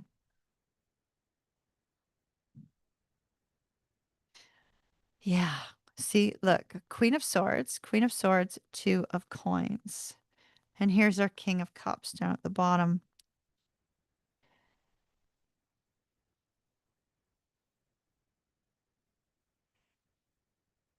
Communication wise, you and this person are not going to be on the same page, because they have the King of Swords in the reverse and you have the Queen of Swords upright. So this shows me that the two of you are not going to be on the same page with regards to communication, and it's going to leave you feeling off kilter. It's interesting though. It's almost like the energy between the two of you may be too intense for them, not because there's anything wrong with the energy between the two of you, just that there's this feeling of intensity, especially with the King of Cups energy here. And with that feeling of intensity, they seem to be withdrawing. Um, and it's all a protection mechanism, right? So we have the protection energy here with the Seven of Wands. We have the protection energy here with the Nine of Wands, where it's, no, I can't reach out. And then here we have this kind of cute, humble, shy energy if there's too much communication, or the communication becomes makes them feel vulnerable. So this particular new crush does have potential. I mean, can't sugarcoat that. But my biggest fear is with these cards is, are you going to feel fulfilled by it? With the Two of Coins coming out after the Queen of Swords, I'm not sure that you will, because of the pullback, right? The fact that this person comes forward, pulls back, comes forward, pulls back, comes forward, pulls back. And so there's almost like this sense that although they have strong potential and they have this, fun, easy energy when the two of you are around each other, are you going to be okay with waiting on them to get out of this energy of protection, right? Protective mode. Um, and so, like I said, the energy between the two of you is strong. It's good. It's healthy. It's beautiful. But you have somebody kind of avoiding getting hurt. So this person's been hurt very deeply, and they're in this energy of protecting themselves. Um, so that's what I'm seeing for this person. They look good. They look good on paper, shall we say? But I don't know that you're going to feel super fulfilled by them. You will while the two of you, while things are going good, but they are going to pull back. And my concern is with them pulling back so often. Will you walk away from it? Does that make any sense? So that is what I'm seeing, Celia. I wish it was better. Everything looks great except for this person's fears associated with getting hurt. Um, so that'll be something for you to kind of keep an eye on. If you start seeing them pull away, maybe you need to kind of pull your energy back. So keep me posted. Let me know what happens next, so we can kind of gauge where it is in this reading. Does that make sense? I see three major pullbacks. Three major pullbacks if you choose to go forward with this one. All right, my darling. Love and light to you. Mahalo. Tank, do you have a new list? I need to put live chat on. Hold on. I think I lost chat. Hello, Michael. How are you? I am doing wonderful. Thank you so very much for asking.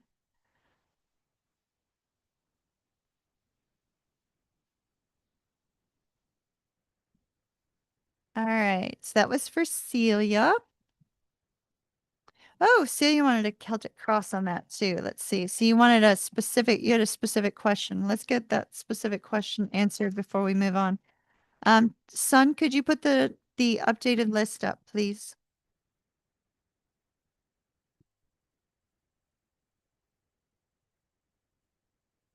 All right. Spirit, you know what Celia's question is in the Celtic cross, so please give us an answer on that.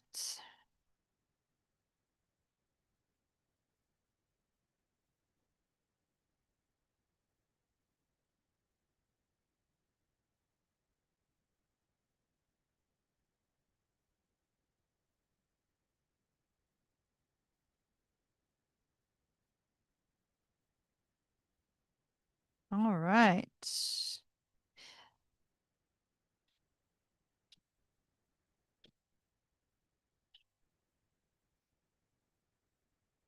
All right. Looks good, but it is fear-based. Okay, so if you had a yes/no question, Celia, your answer is yes, definitively yes, with the Nine of Cups. All right, so we've got Jessica, Celia's second question. Leslie, number two, the second Leslie. Jennifer, Leslie, is that the first Leslie back again? And D.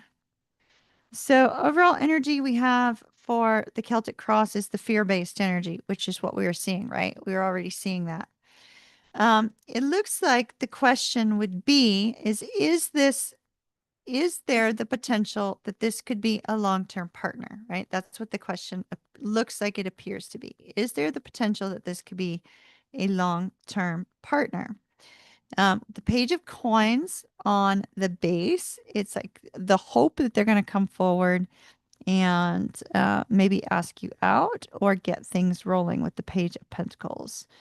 So that's interesting because the Knight of Swords, which is what we were seeing in the reading, is showing up in the recent past as well. So some communication between went well between the two of you.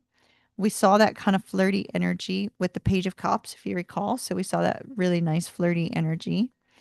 And the Six of Swords on the mind space, it's almost like, will this person bring peace and move things along in a positive manner together? Your short term outcome is that feeling of being off kilter.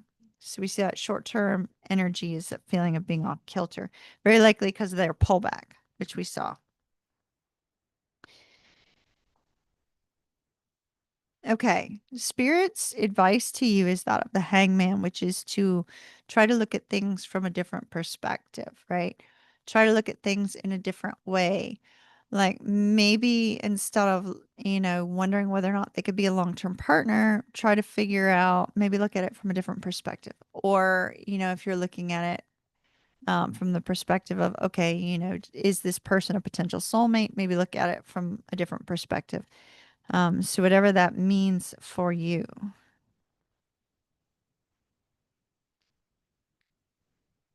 What you don't see is a Four of Wands. The Four of Wands could be that this person's married, was married, is in separation. Four of Wands could also be the fact that there is a harmony and peace that you bring to each other.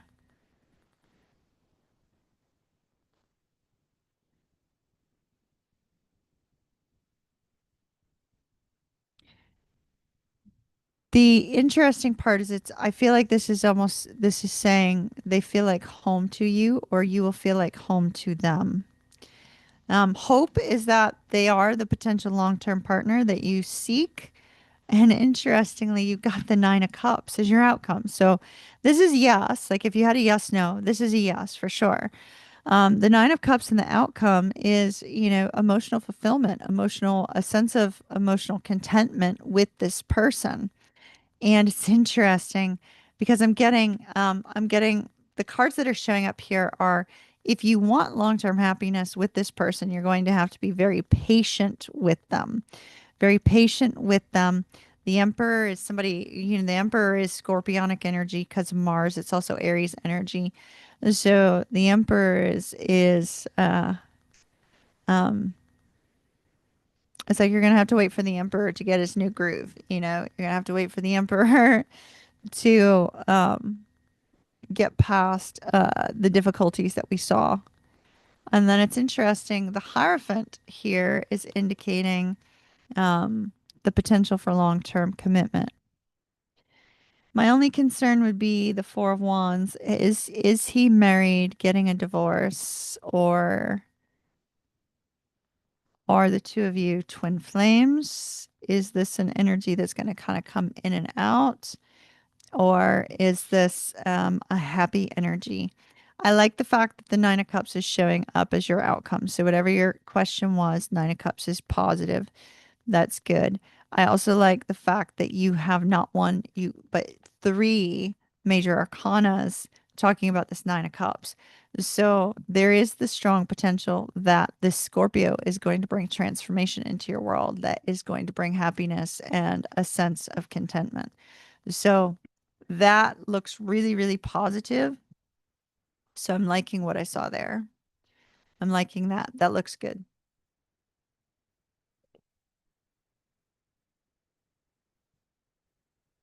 So let's see.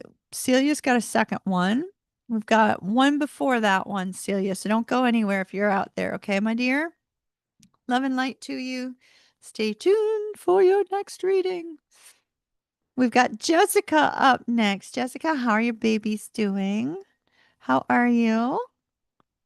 How are you? How are you? Jessica.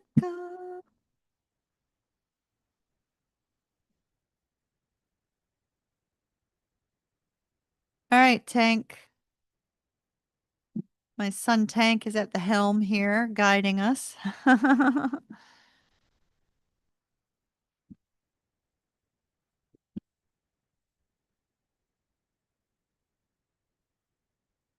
Are you serious? There'll be two already? Oh my goodness. Time went by very, very fast. Very fast. Very fast. That's right. They were like early August babies. I remember. How cool. How cool is that?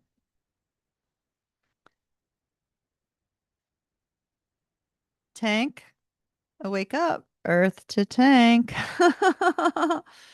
Come in, Tank. That song, Major Tom's like going through my head. Earth below us, drifting softly. Oh, there we go. Tank wakes up. All right. So we're looking at the Taurus again. Gotcha, gotcha.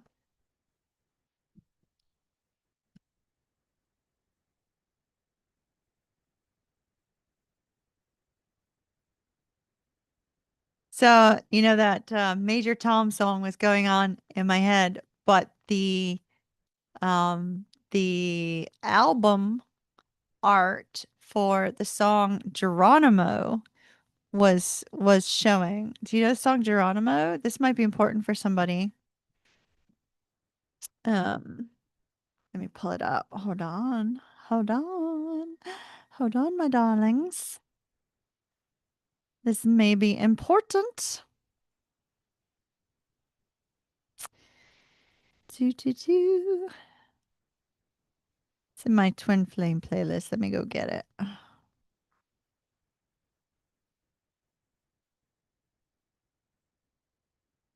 Maybe I'll do a random pull from that playlist for those of you that are out there that are Twin Flames. Um, ooh, where's my playlist? Oh, there it is. Okay. All right. Random. Hmm. It's interesting. So for the Twin Flames out there, I did a just a random one, and it came up with "Waiting" by Nora Jones. I don't know if you guys realize this, but Nora Jones is a Twin Flame also. And saying I'm waiting here, waiting for you to come home. I would think that would be like come home to the Twin Flame, right? Sinking embers glow, melting icy snow. I'm waiting here for you to come home. Which, like I said, that'd be come home to the soul. Um, it says, I watch them burn. When will I ever learn? If I wait, it doesn't mean you will return. Okay, so whoever's waiting for their twin flame, it doesn't mean that they're going to return. You can wait all day, but so Nora is saying, "Oh, I watch them burn. When will I ever learn? If I wait, it doesn't mean you will return. Now all the stars have gone, faded into cracks of dawn, and I'm still waiting here, waiting for you to come home." So that's the random pull from the Twin Flame playlist for whomever needs it. Now let me find Geronimo. Geronimo. I love this song. Da, da, da. It's towards the bottom. Where is it? There it is. Um, so the imagery of the album art is somebody in a astronaut suit, right? Like it's like their head, they're in the astronaut suit. Whew. Okay. Geronimo, can you feel it? Now it's coming back. We can steal it if we bridge the gap. I can see you through the curtains of the waterfall. When I lost it, you held my hand, but I tossed it because I didn't understand. I didn't understand. You were waiting as a dove into the waterfall. And then it says, say Geronimo, say Geronimo, say Geronimo. Can you feel my love? Bombs away, bombs away, bombs away. Can you feel my love, my love, my love? Bombs away, bombs away. Um, And then it says, well, we rushed it, moving way too fast that we crushed it, but it's in the past. And then it says, we can make this leap through the curtains of the waterfall. Say Geronimo, say Geronimo. And then it says, bombs away, bombs away. And then it says, well, I'm just a boy with a broken toy, all lost and coy at the curtains of the waterfall. So it's here I stand as a broken man, but I found my friend at the curtains of the waterfall. Now we're falling down through the crashing sound, but you come around at the curtains of the waterfall. Yet you rush to me and then set us free, so I fall to my knees at the curtains of the waterfall. And then it says say Geronimo like over and over and over again. And then it says make this leap, make this leap, make this leap, make this leap. And then it says, can you feel my love? So whomever that message is for, I feel like there is a twin flame that is trying to get the say guts, but trying to get themselves to release themselves from the difficulty, but that the difficulty of communicating, the difficulty of seeing you. But that song is kind of like, this man is calling for you to pull them energetically through to the other side, to you. Does that make sense? So for whomever that's for, it's for somebody. And just a note, we were getting ready to look at Taurus and Scorpio. So if you're a Taurus or a Scorpio, that might be important. All right. Whoop, Jessica. All right. Six of Swords in the reverse. Came flying out at me for your interesting. It's like not moving on, right? So Six of Swords, not moving on, not moving on.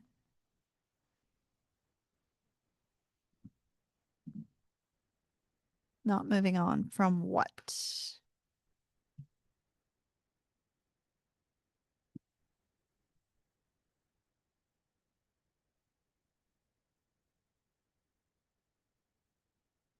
Jessica and the Taurus.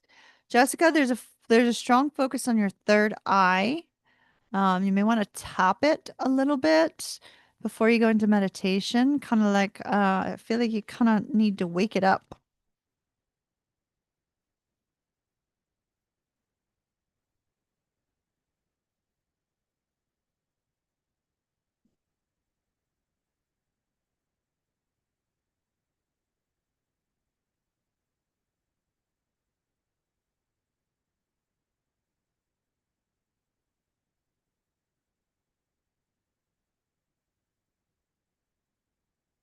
Jessica and the Taurus.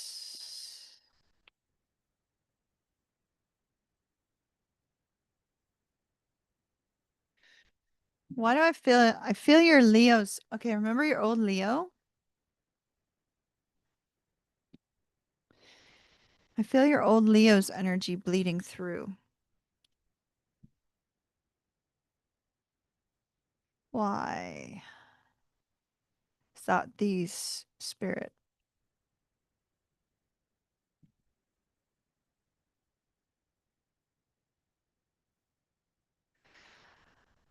So I feel that your old Leo, do you remember your old Leo?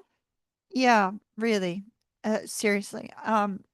So I've read enough for you to recognize the energy of the Taurus and the Leo, right? I mean, I've done countless readings for you, and I'm feeling the energy of your Leo bleeding through the energy of the Taurus.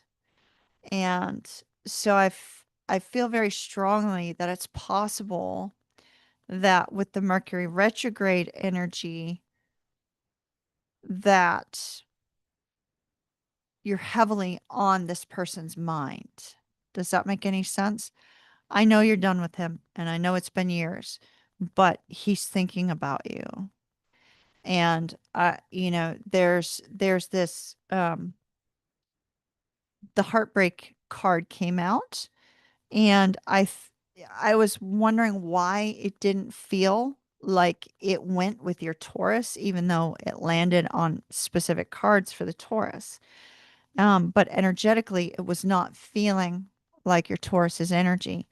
And so then a Leo card came out and it all made sense. So I feel like your Leo is really, really struggling over your past heartbreak between the two of you. Um, it's coming up into his awareness. I get the sense that when it does, it's like he can't breathe. He's like stuck. And and there's this feeling of not being able to process it. It's almost like it's been put on hold for him to process, if that makes any sense. Um, so I do have cards for your Taurus, and I am going to look into it. I'm going to pull some more cards here, and you know, I'm following the energy of all these readings, so we're going way longer than we normally do. So you know, y'all, please be patient. Um, but your Leo, I don't think they're going to reach out or anything like that. But I do feel like Spirit wanted you to know that you're still on their heart and mind. They feel your loss, and you're coming up in his thoughts a lot right now. And so I feel like Spirit really wanted to highlight that for you for whatever reason. Okay.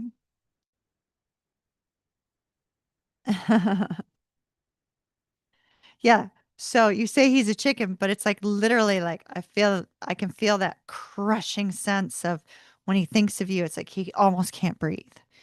You know, it causes him anxiety, if that makes sense. Okay. Spirit, energy of the Taurus. Taurus, Taurus, Taurus, Taurus.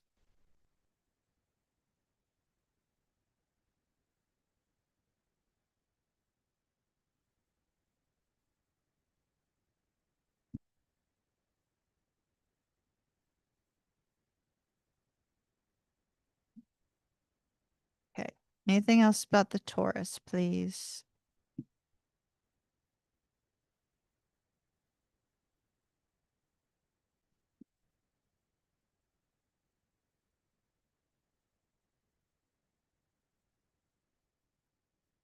Okay.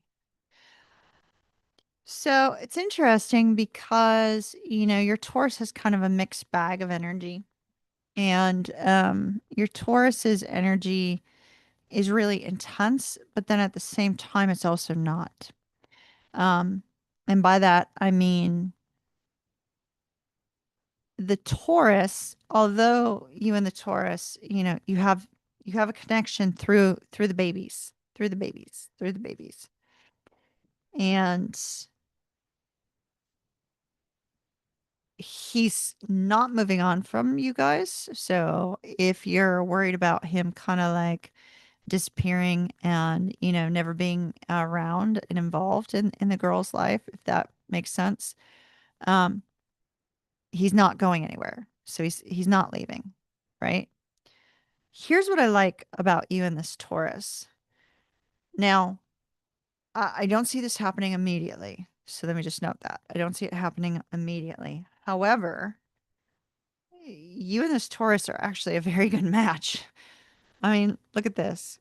King of Swords, Queen of Swords. So I feel that if you haven't gotten to that point yet, you are going to get to a point where the two of you are able to communicate on a level where you're both on the same page. You're both thinking the same things. You're both putting the focus on what?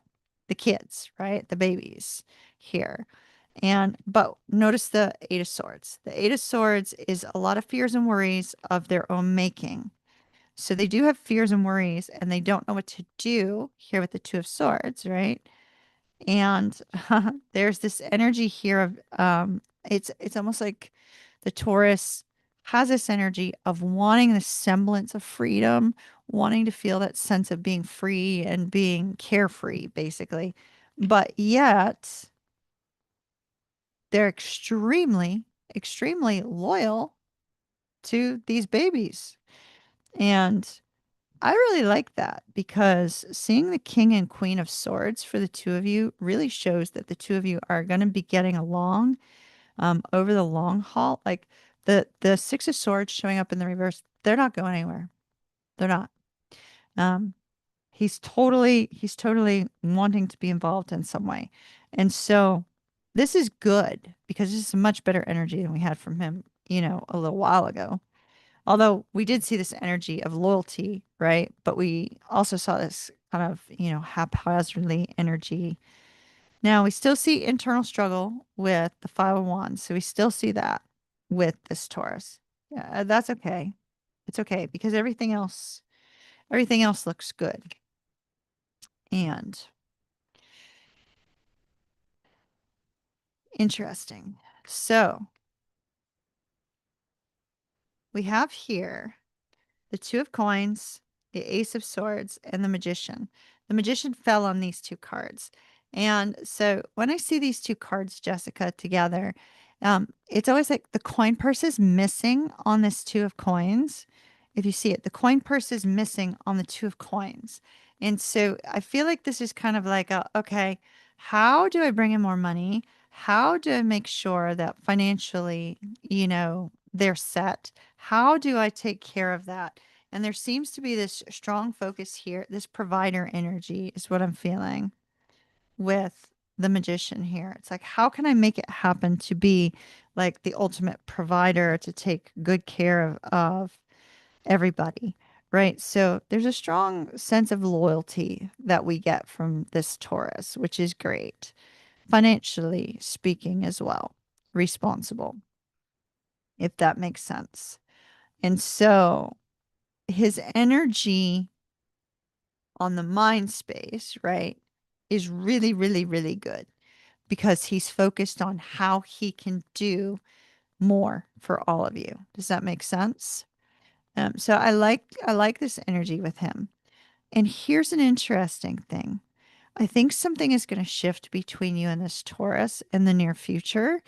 And the reason I say that is because we have an intense energy of a brand new start. Whoops, between the two of you. If you see, we have the sun, we have the death card with the rebirth. This is the rebirth one, right? This is the new opportunity one, the rebirth one, and the star. So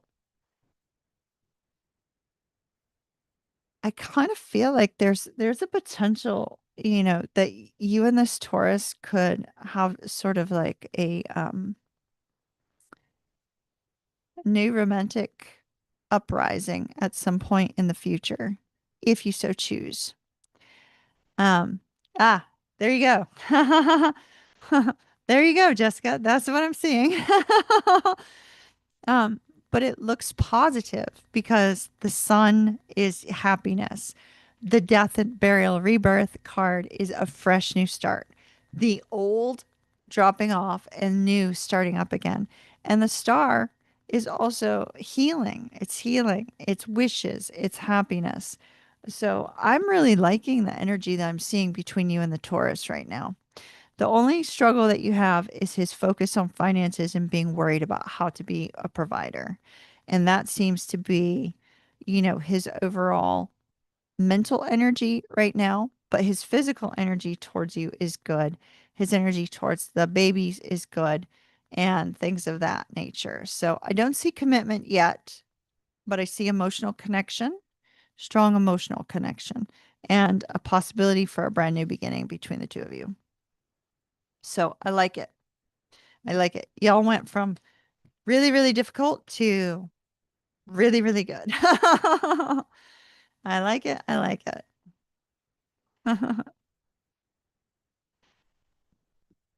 Well, I didn't see love cards, but I saw like brand new fresh start, if that makes any sense. He's more mental energy. Good, good. I'm so glad. I'm so glad. It looks fantastic. It looks fantastic. I hope you guys have an absolutely beautiful birthday celebration with the girls. I really do. Happy birthday to them. Love and light, my dear. What's up, Bella? What's up? What do you need? Come here. What do you need? Please don't tell me you need to go girl outside right now. What do you need? Come here. Come here. Come here. Come say hi to everybody. Come here. Come on. Y'all, I need to take two. I'm gonna have to get up and go check on my little fur baby and see how she's doing. Um,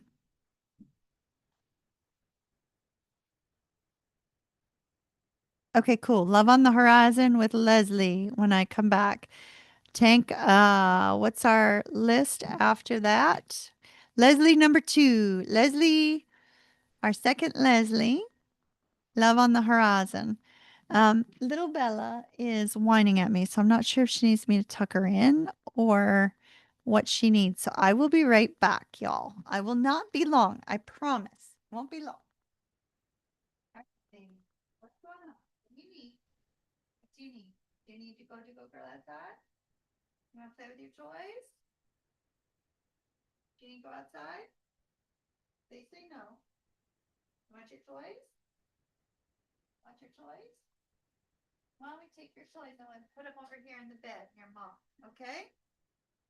Hello, everyone. All right.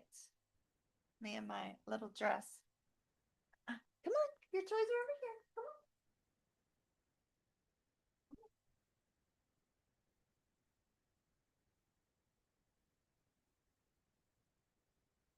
All right. High value toy. Okay. Let's see. Oh, nope. Celia, then Leslie. Tank said he's sorry. Celia's up first and then Leslie. Sorry, Leslie. Uh,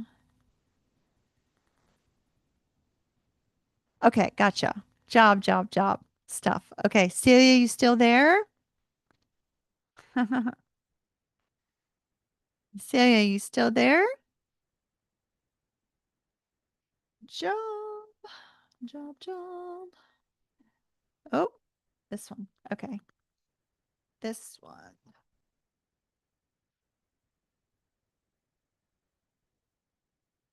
Hello, thank you so much for Kaiser. Thank you. You're welcome to send a super chat, but I don't do super chats for readings, if that makes any sense. Everything goes through my website. But thank you very much for your kind words. All right. Celia.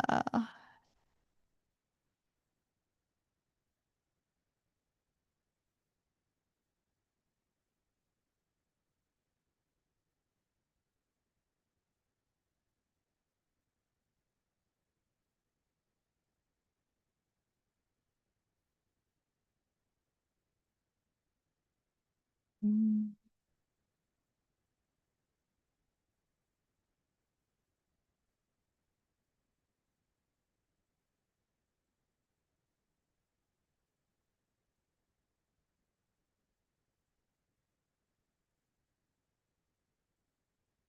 All right.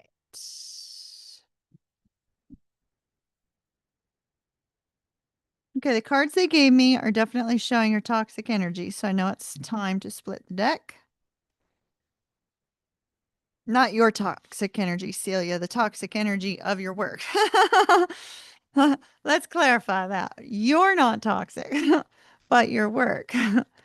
The work is. Ooh, wow.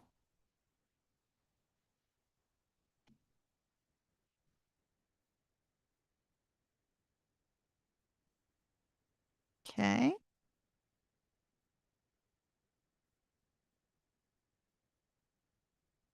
Okay. Good. Good. Wonderful energy. Okay. But so we see that toxic environment, right? Nine of Wands and the Knight of Coins. And the Knight of Coins is often that slow moving energy. In this particular deck, I mean, they're showing this mask, which looks a little bit daunting, right? So I feel like it's more like um, where you like the energy to just kind of like back away a little bit so that you're not dealing with so much toxicity. And with the Nine of Wands, it's like this feeling that overall everything has been a very big burden for you. You know, the Nine of Wands is battle worn and weary, but not given up. And the Nine of Wands is kind of that energy of saying, you know, oh gosh, I can't take any more. You know, this is just too much for me. Um, but yet you still have a little bit of fight in you, right? So here's the interesting part. I'm going to jump straight to the end and then I'm going to tell you how we get there because you need the good news first. The good news first is we got the Ace of Coins as your overall outcome, which does indicate that there could be a good job offer on the horizon, which is what you were hoping for. And it also is, oh, wow. Hello. Hello. Okay. Okay. Whoop. Good. Okay. Job offer on the horizon. Yes, yes, yes. It comes in the form of communication first. So you're going to hear about the job, then you're going to need to apply for the job, obviously, but in some way you're going to get wind or news of this potential job opportunity. Then you're going to have to seize it because there is the potential that it will bring in more money and financial stability all the way around because this is the Palace of Coins, and the Palace of Coins is a place of stability, a place where things, you know, are positive, stable, financially stable. And the Ten of Coins is abundance. So you definitely, your overall outcome, Celia, is yes, you will hear word of a job that could potentially bring you financial stability and peace and contentment and security. But you're going to have to seize it. And with the Ace of Coins, it is coming. However, where shall I go backwards from? Okay. Let's talk about the workplace. Eight of Swords, Two of Swords. We already saw the 10 of, or the 9 of Wands. So a lot of the 8 of Swords is often fears and worries of our own making. Maybe, you know, maybe there's some concern about whether somebody's talking behind your back, causing problems behind your back, things of that nature. Something happening around you. It's as if the workplace is creating a sense of inner anxiety for you with that Eight of Swords being in our challenged positions. So we see a strong sense that you are struggling with some anxiety as a result of this particular job place. It's not good for you going in. You're very likely feeling it throughout the day while you're there. With this particular Two of Swords and the mask over her face, it's that desire to try to keep your head down, try not to get involved, trying to, you know, stay out of any kind of workplace drama, but yet being drug into it. And you're like, nope, I don't want to be here. I really don't want to be in this job anymore. And so there's this strong feeling of you not knowing what to do and the anxiety being so overwhelming that that is making you feel even more stuck, even more unable to find your way out. So you've got this intense stuck state, intense toxicity, and a lot of anxiety going into work on a daily basis. And I'm sorry for that, my dear, because that is a miserable place to be. Um, Interestingly, though, your energy is actually strong masculine energy right now, the King of Wands energy. So you have what it takes to go after something else and to find something else. You have the strength, you have the drive, you have the ambition, but all the energy that you're feeling when you go in may be weighing you down when you get home as well. So you may need to kind of clear your energy because you're sitting in this energy. This is leadership energy with this King of Wands. It's leadership energy. It's good networking energy. It's a strong energy of planning, of making things happen. And so you have a good energy leading you forward. But you're not currently utilizing it. Why? Because it's so overwhelming. So,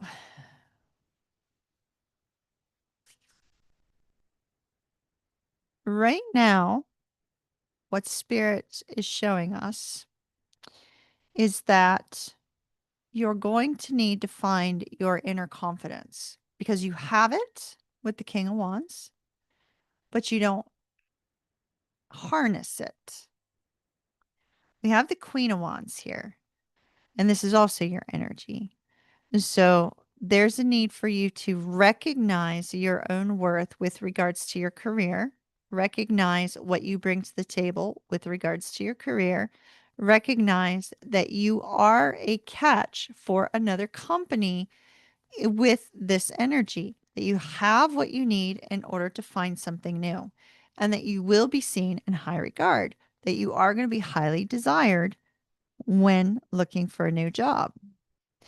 So it's important to note that because I feel with all of the toxic energy that you're dealing with, it could be skewing your judgment there. You may not be fully seeing all the wonderful traits of your skill set and things of that nature that can give you a leg up when looking for a job. And it's also possible that if you don't harness that energy in a job interview, you may not come across as strong and confident and as you actually are. Does that make sense? So you got a challenge. With the Ace of Cups, you're definitely going to have to be doing something that you love, or you're not going to be happy wherever you're at with regards to work. So make sure whatever you go after that you're happy with the potential opportunity. Don't apply somewhere you know you're not going to be happy because it's just not going to be a good fit for you.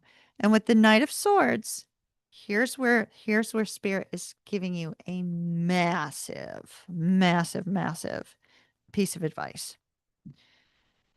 Three of Wands. Three of Wands is right before that Ace of Coins. This is you sitting around waiting and hoping that the job lands in your lap, or waiting and hoping that you're going to hear back after submitting your resume somewhere. This is saying no. With the Knight of Swords, you need to be proactive with regards to communication regarding seeking a new job. You're going to have to be super proactive with this Knight of Swords and not overthink it, not let it get in your head, not let all the anxiety and the struggles of the current workplace affect your ability to recognize what's good and what's coming. So make sure you take that to heart because that's Spirit's big, huge advice. Now, what you don't see, Eight of Coins. Eight of Coins. The Eight of Coins tells me that there may be something that you need to go back to the drawing board and perfect. This could be maybe brushing up on a skill set, maybe getting a new certification, or, not only brushing up on a skill set, but maybe taking another look at your resume, your CV. Is there something that needs to just be modified slightly? Do you need to go through it with each individual place that you apply to? What is it that needs to be perfected? Only you will know that, but something needs to be perfected and reinvestigated. And, but my dear, you absolutely positively have an opportunity up ahead. And it's an opportunity that could be quite lucrative, but not if you sit and wait. You're going to have to seize it. All right. So when you hear of this new opportunity, seize it, go after it, and think that it's already yours before you even get it. All right. Manifest that mofo. Yeah. Manifest, manifest. All right, Celia, keep me updated. That looked absolutely, absolutely beautiful. Love it, love it, love it. Mahalo, my darling. Mahalo. Kiss, kiss. Mwah. All right. Leslie number 2, working some overtime.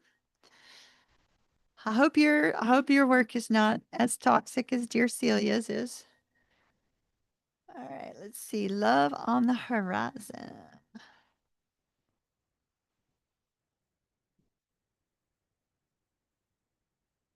Love on the horizon.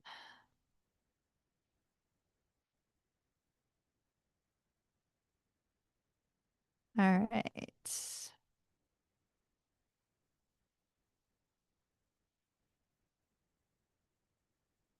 Sorry I'm not adhering to time schedules tonight. I'm just going with the energy, my loves. You know how it is. All right.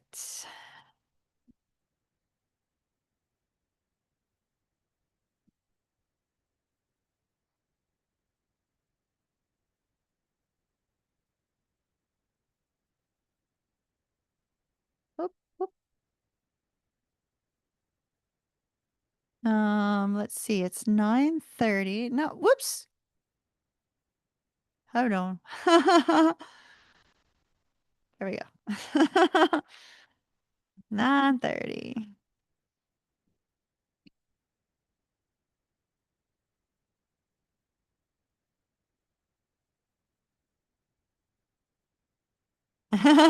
Down a late 80s, early 90s rabbit hole of music. The first one, Tank, not the second. All right. Love on the Horizon for Leslie.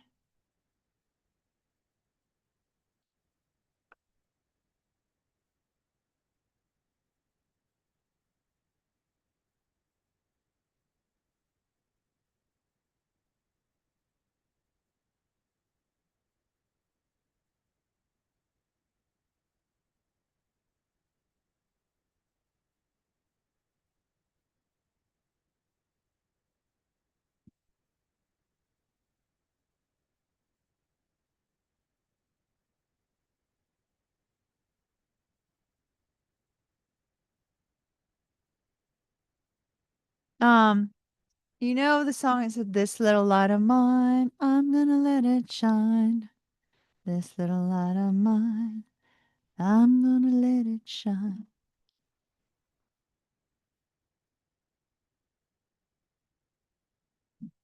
All right.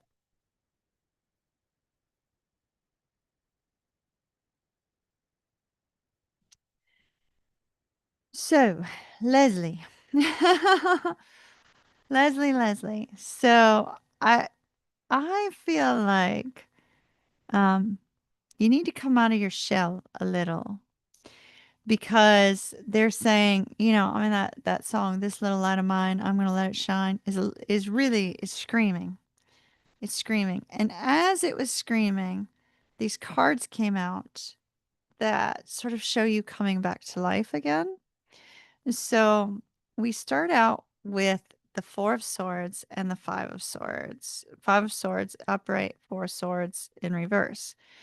So it's almost like you've been too much up here. And, we have all these crows. Now, y'all know I love my crows. I love my crows. I love when my crows come talk to me. Like, I love my Loki. I miss my Loki. Loki has not yet fully figured out that I'm not at the other building. And so, I miss my Loki. But we hear we have this crow like talking on his shoulder, and he's like, "Oh, I'm so stressed. I'm so stressed. I'm so stressed." And back here, it's like they're trying to say, "Wait a minute, come out of that. Come out of this. Like, let's come out of this energy." And then having the Four of Swords in the reverse, it's saying, "Yeah, it's time to come out of this energy." So I feel that spirit is saying you're not fully grounded right now because you're not coming back to life. Like there's something preventing you from really shining. Like I'm not sure what dimmed your light. I'm not sure what dimmed your sparkle. I'm not sure what it is that has brought this energy up, but it continues here with the devil and the three of swords.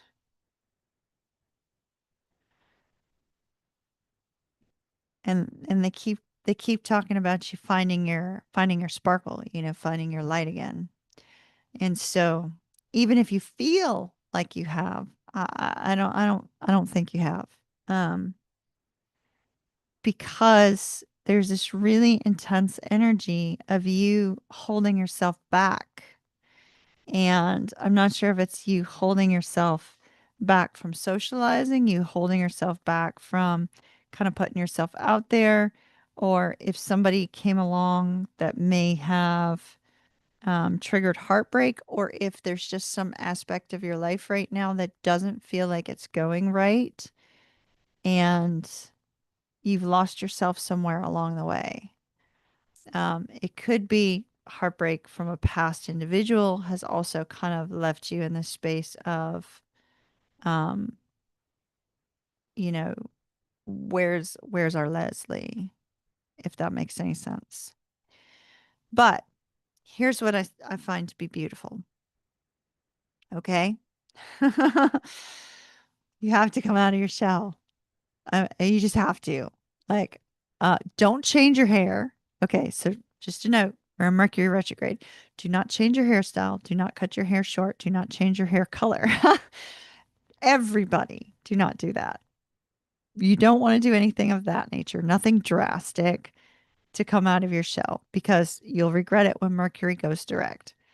But, you know, maybe a new outfit or maybe, going somewhere with a friend or trying to meet new friends or something of that nature is going to open up the potential for the person that is currently wanting to get out of their shell and find you.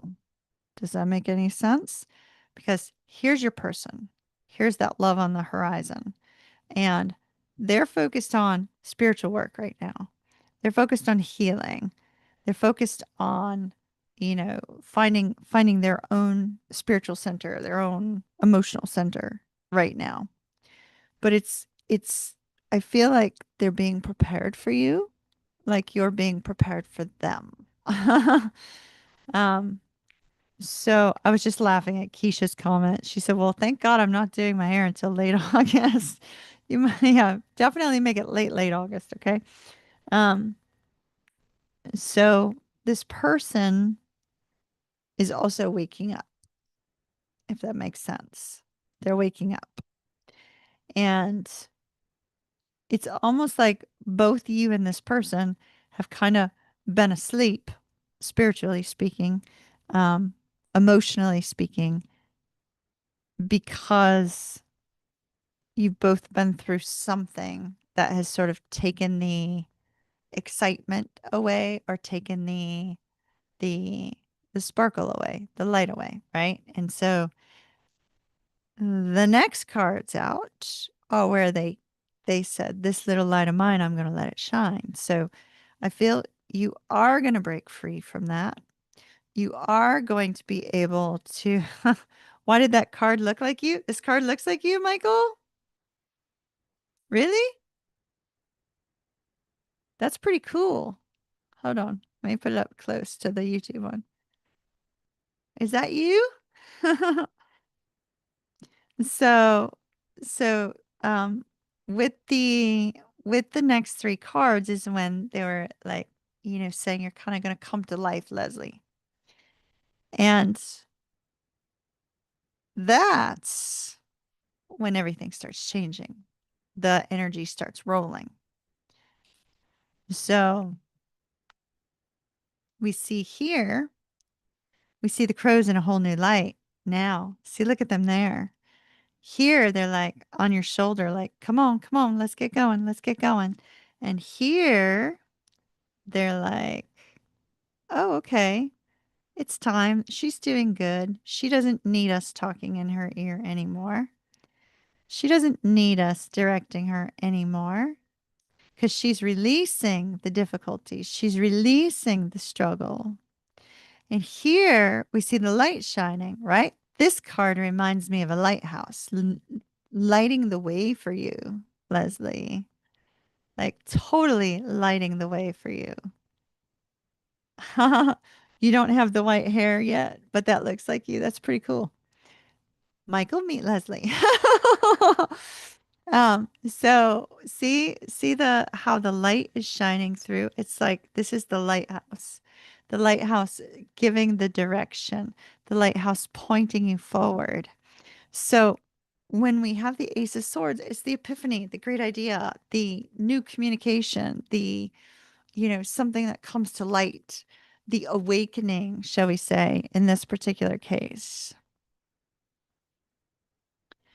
And so once this happens, once you recognize or break out of your shell, right? Maybe make a minor change, something to kind of like wake you up, light you up again, right? Once the light starts to shine again, then the difficulties release. Then we see this sense of peace, but we also see this sense of feminine flow from her, right? We see this beautiful feminine flow. And so I feel like once that releases, Leslie, oh, it's so amazing. I love this. Once that releases, look what we have. We have Little Miss Adventure here. We have Little Miss Flirtatious here.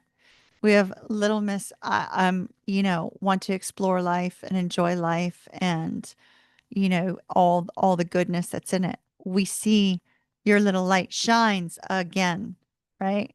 I mean, she's even got your hair color. Look, she gets excited about life. She gets excited about exploring, maybe hometown exploring or, starting a new hobby or starting a new activity. So once you find this sense of inner excitement and you find this sense of, really, really moving forward, right?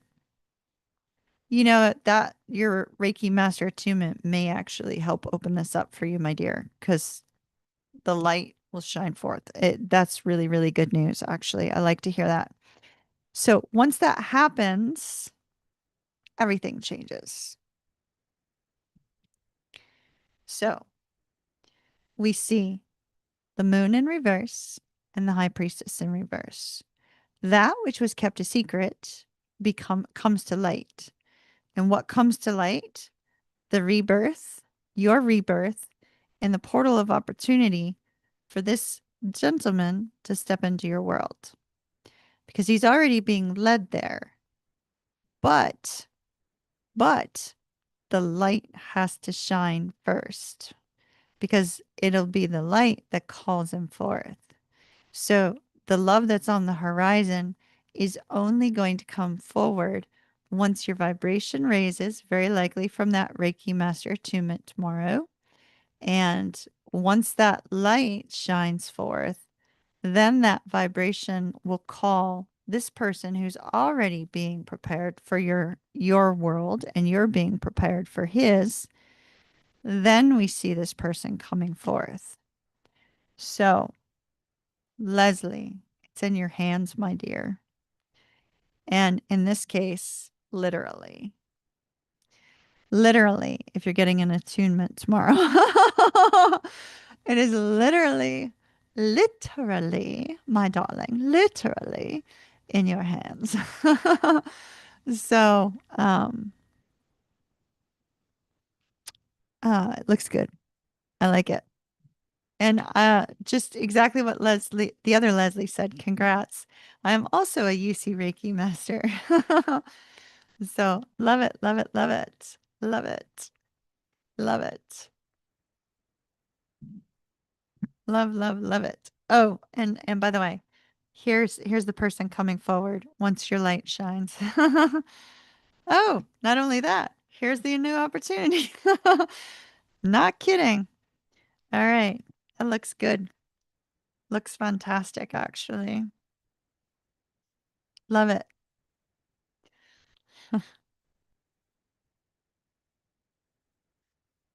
Love, love, love it. Please keep me posted.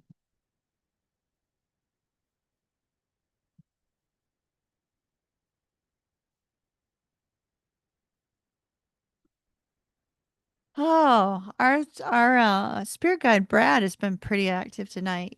Brad and his song references. Um, He's been super active tonight. Thank you, Brad. Gotta love that. All right, Tank, my son. Who's up next? Uh-oh, hold on. I gotta pour me more. I'm not doing the dew tonight. Fusion, if you're out there, I'm not doing the dew. I'm doing Mountain Lightning. The Walmart cheapy version. Excuse me as I pour some drink. For those of you that have been with me for a long time, you know I drink Mountain Dew, Diet Mountain Dew while we're in my live streams to keep me awake. Now we got Diet Mountain Lightning. It's like the Tampa Lightning. It's Walmart version, Jen.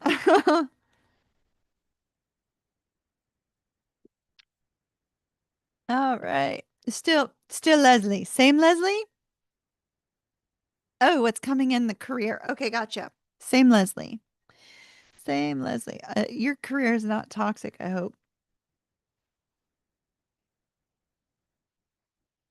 Cecilia's was heavy. Heavy, heavy. Let's make sure we take that energy out of this deck for sure. I mean, it already is. I knocked it out, but let's also let's light some fire. Light some fire.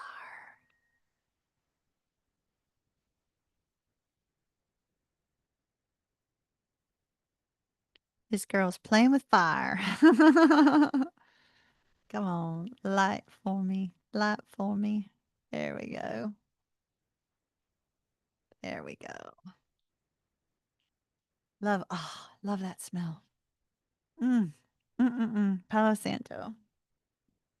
I think I'm allergic to sage, which is why I have to use the Palo Santo. Do you guys remember when I was in Charlotte after my ex died and the sage, I couldn't breathe.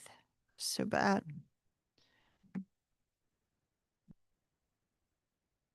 All right.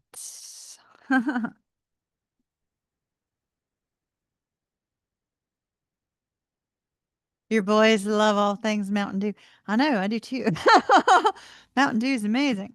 However, I do like the price point of the Walmart one. So I like to save money.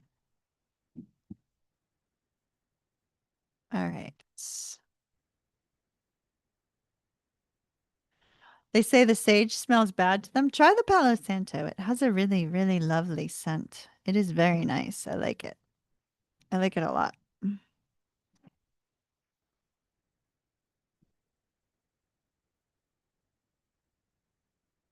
Oh, it's funny. So the ex that died, his birthday was August the 7th. He was a Leo.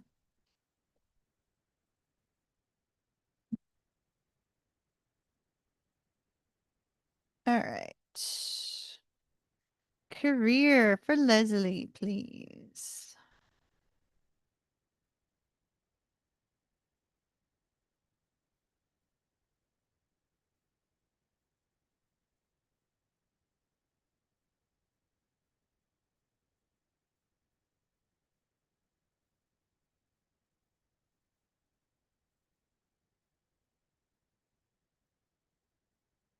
Okay.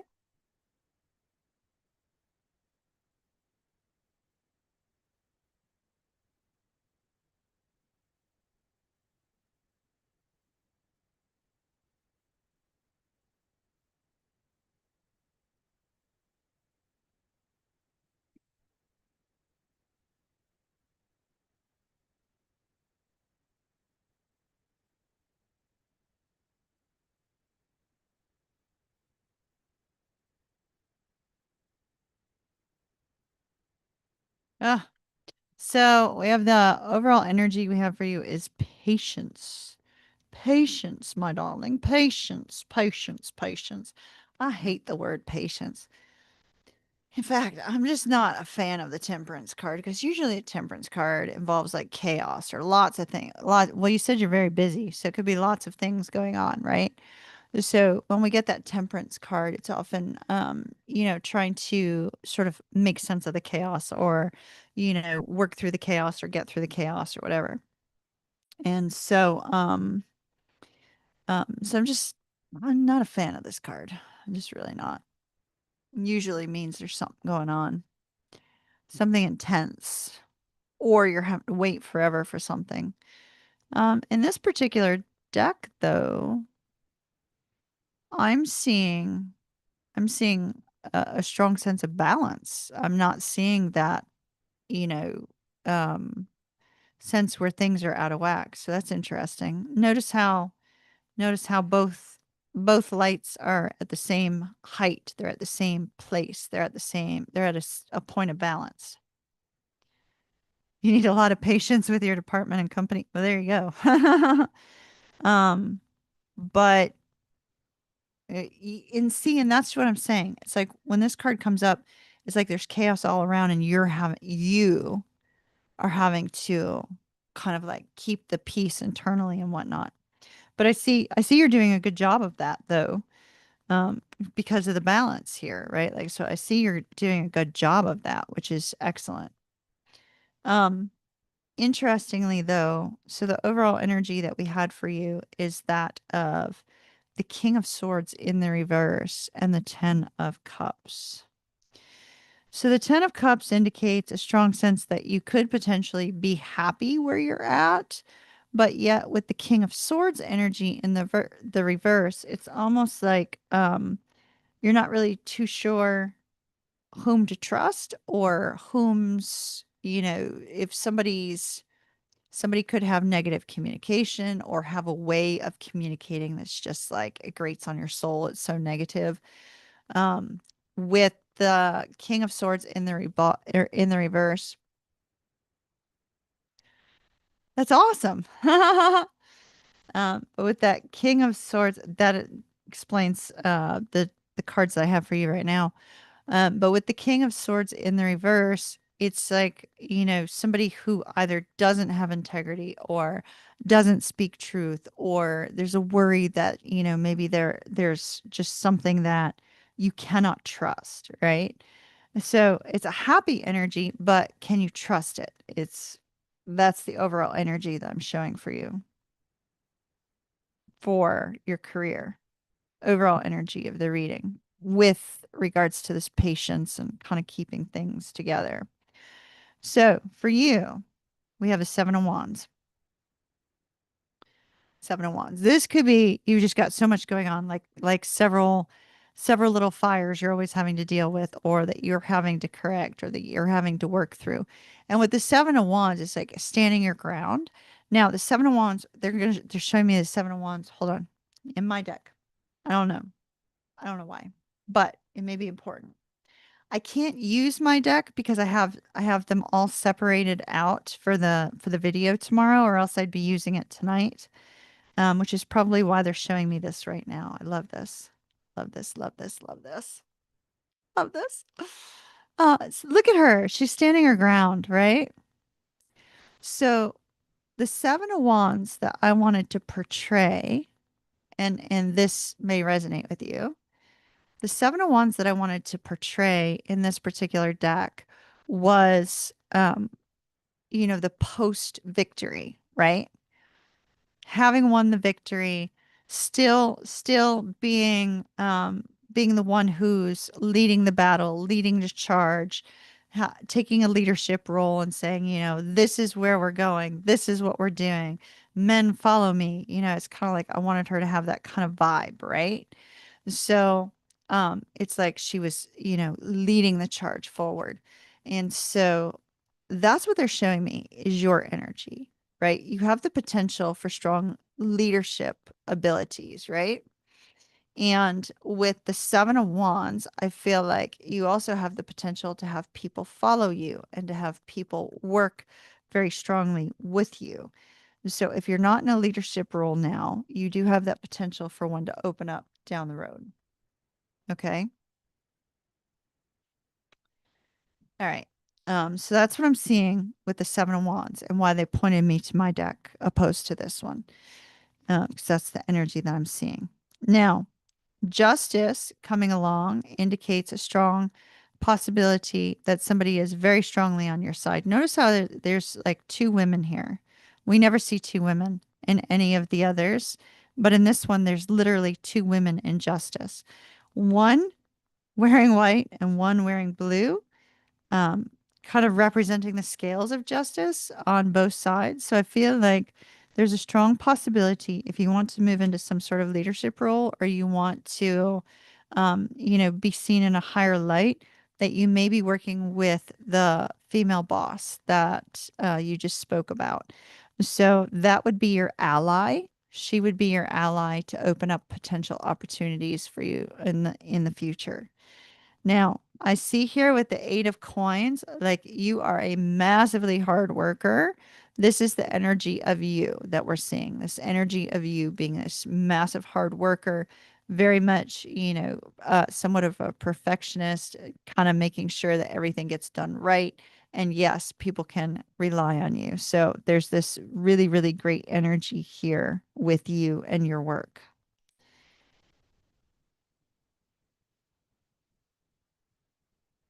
Why, why are you giving me that reference?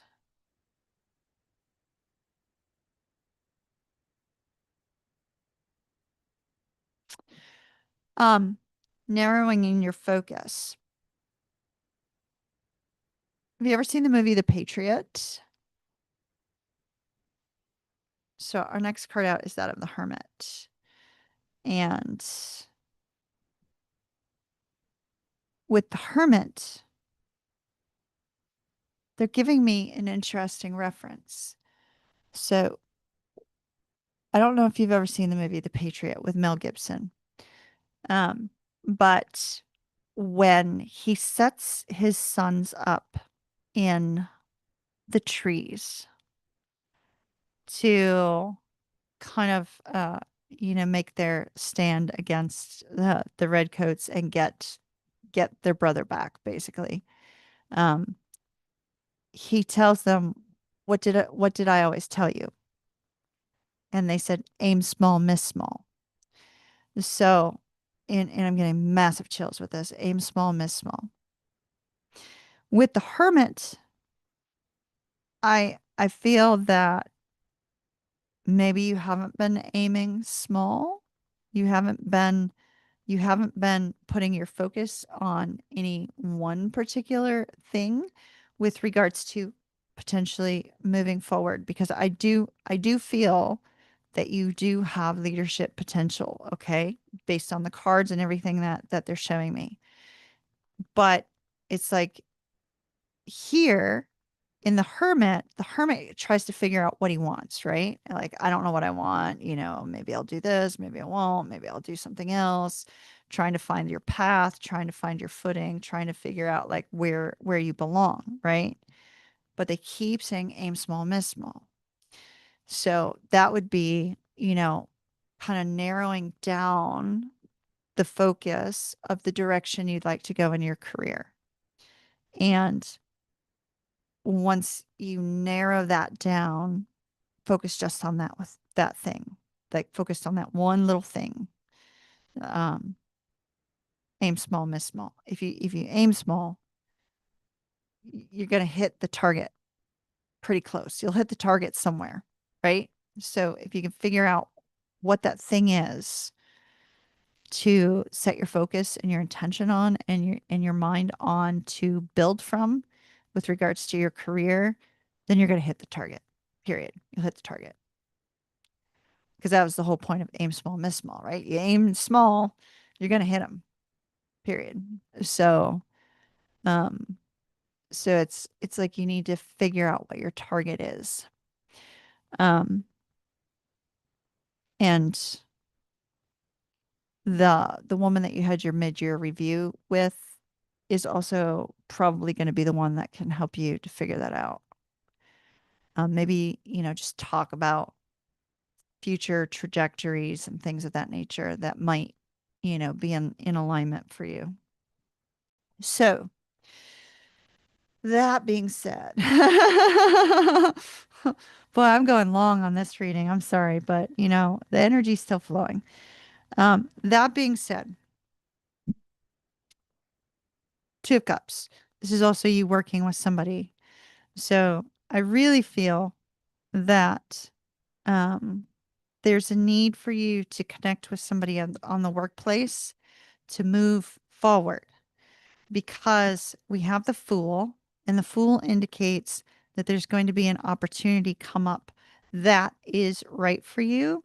That I mean, it may take a little bit of time, Three of Wands, um, but the opportunity that comes up is going to be a positive one with regards to reciprocity, right? So all the energy and the hard work that you've put into your career will be returned to you. And then we see with the King of Cups showing with this Fool that it's going to be something that is going to make you feel happy and make you feel a sense of contentment. So it looks really good. I think you have an upward trajectory coming. Let me see if I can find out timing on that. Tank, are you still with me? Because you have not pinged me on running my mouth. Son, are you still there? Earth the tank.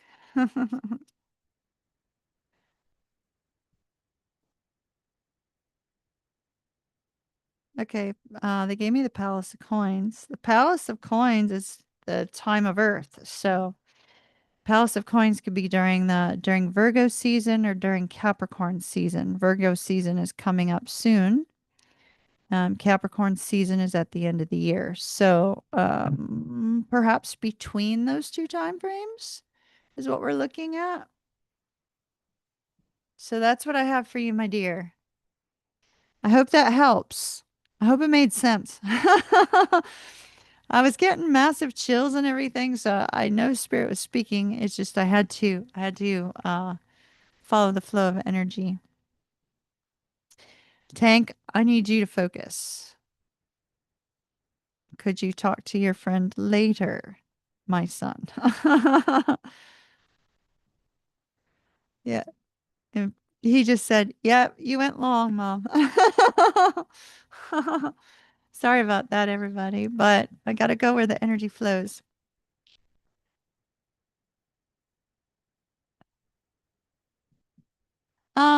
I think based on, let's see, Tank, send me a little note. How many more do we have left? And then I'll kind of look at the time. So it's 10. I'm still going good. Like my energy's still strong. So I'm not so sure that we need to cut them or close them, but unless we've got quite a few. So I'll let Tank tell me how many more we have.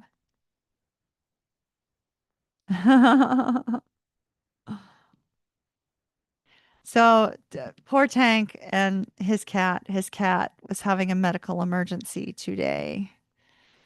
And so we had to get the cat to the vet. Um, and um, okay.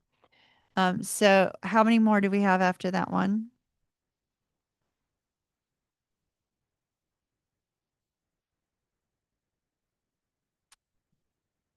The cat is okay. We got the cat there in time. And Tank, could you give me the full name on this one so I know whom this one is for? And so we got the cat there on time, thankfully. But the situation that the cat was in was kind of precarious, shall we say.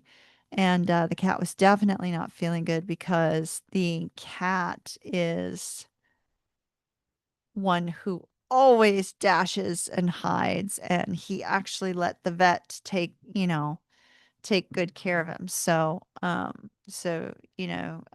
happy that we got the cat taken care of, and the cat is home with Tank, which is how we had Tank available to help us with this live stream tonight. Although he's not helping, he's disappearing on me. So my son was there to help me. That's whom I thought. Thank you, Tank. Um, and um, so the kitty cat is doing better. is doing better. Hopefully in a few days he'll be feeling much, much, much better. He's such a cutie, this cat is. And today I actually, you know how like so most of the time the cat's eyes, he's like, he's kind of in his own little world and he doesn't really want to have much to do with anybody other than Tank because this cat loves my son like you would not believe. But today, when the vet was, looking at him, you could see a little bit of confusion in his eyes, but you could also see this sense of warmth and love that he had for my son, bringing him there to help him. And so, you could actually see that in the eyes of this cat, and it was very endearing to my heart, like to see that because this bond that my son and this cat have is crazy strong, crazy strong. And so it was nice to see it, if that makes any sense. It was very nice to see it. So the cat is doing okay. He's home with my son right now, and hopefully in a few more days he'll be doing even better. So little Hoshi is okay. Thank you for asking. Okay. We are looking at why the Leo pulled away. Let's see, let's see, let's see.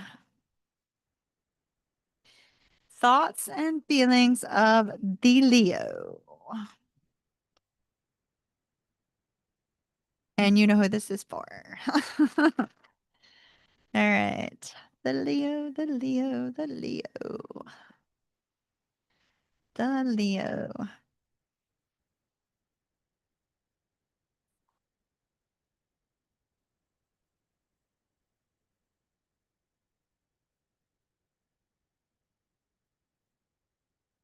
Okay, I just got to reference hold on. Let me let me, I'm gonna have to text this person this reference because I want this to be quiet for this person. Hold on.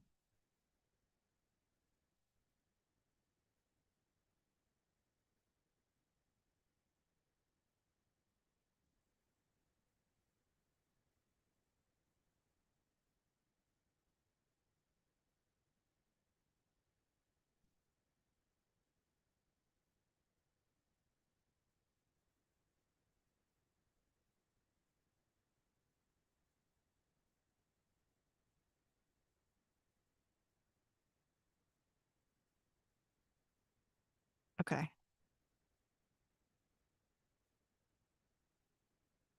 All right. So, private message from spirit for that person. So, hopefully she got it. All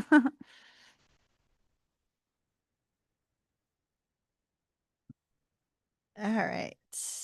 What's going on with the Leo? Let's start with thoughts.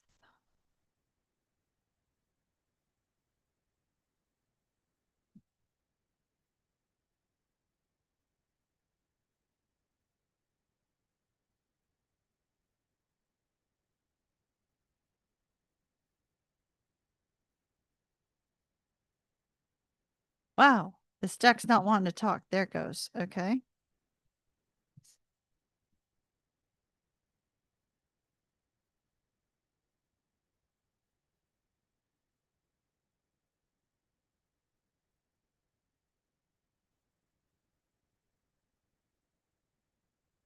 Wow, wow, wow, wow, wow, wow, wow, wow. Okay. Um,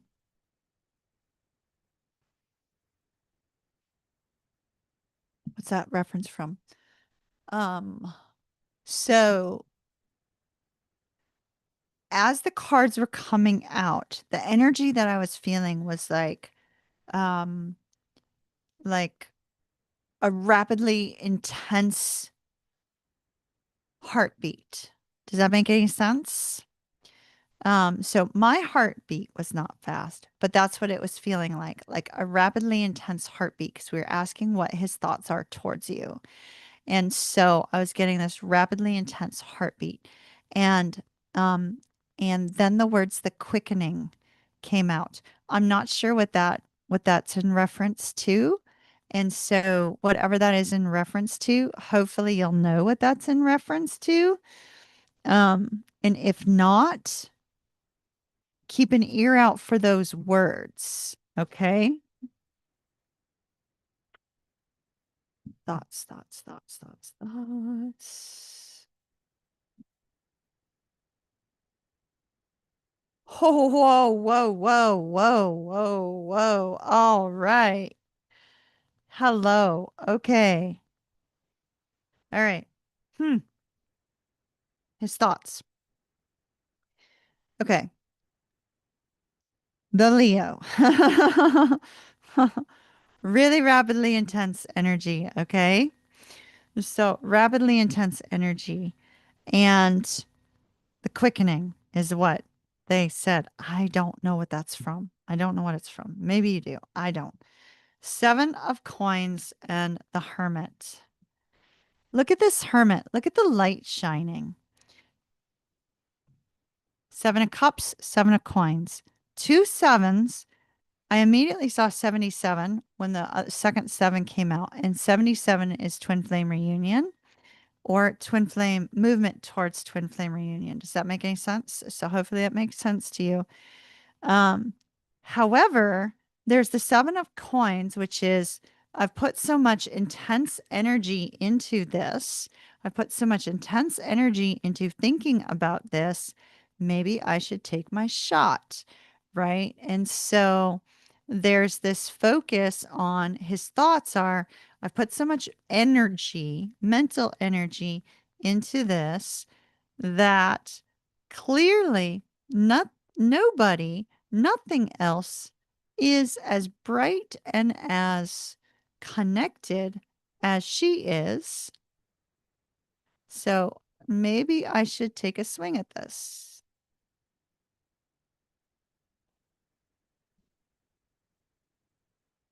Coming out of a cave of darkness, coming out of a period of darkness. Do you want to see what the darkness is? The darkness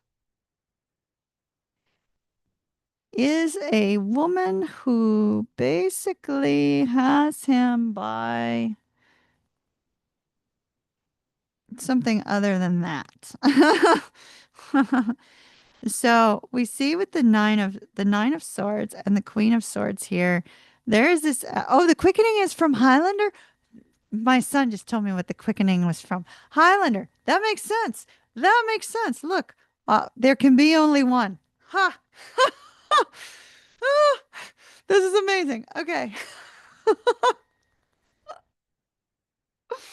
There can be only one. That's literally what I was getting. That's what I was getting. That's what I was getting. Thank you, son. Thank you. I'll be darned. How does the quickening happen? The Highlander has to kill the other Highlander or the other immortal, and then they get their energy. Okay, so here's the thing. I feel like there is a woman in the Leo's life that is causing this tremendous sense of fear and worry because she's always on his arse or always, um, cutting him down, cutting him down quite a bit, actually. So the quickening also would say why that, I was feeling that intensity of like that really, really like intense heart rate. Okay. When this person thinks of you, because there can be only one and there's no one that compares. The light that's shining so strongly. Fate and destiny is currently at play. So, spirit is stepping in, doing something in your Leo's life. and whatever spirit is doing in your Leo's life, it is causing a sense of confusion right now. It's causing a sense of not really knowing what they want to do. And they're currently trying to decide whether or not they should leave their current situation with the Eight of Cups and the Hangman. Trying to figure out what it is that they need to do because somebody here has made them realize that they've been placing their energy in the wrong thing. I like that. Okay. So that's his thoughts. Let's get his feelings.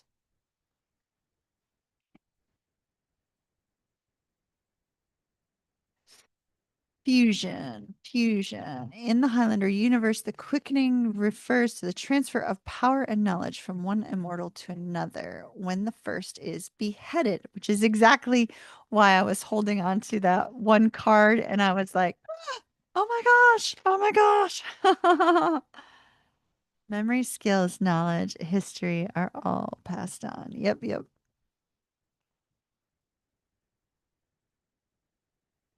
That was crazy. You have to admit, y'all, you have to admit, that was crazy because the quickening came up long before we saw the woman who had beheaded this man, right? Long before we saw it. Spirit is something else, I tell you. Talk about the Leo's feelings for their twin, please. The Leo's feelings for their twin flame.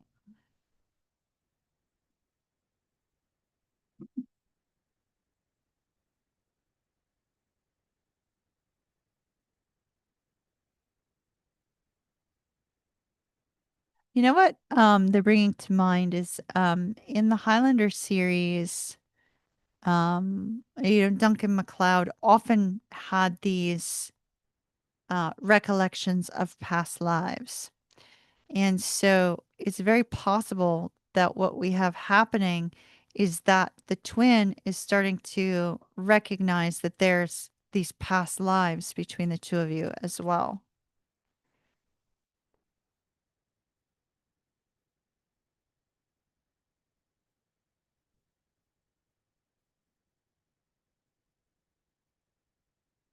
All right. The Leo's feelings towards their twin flame, please.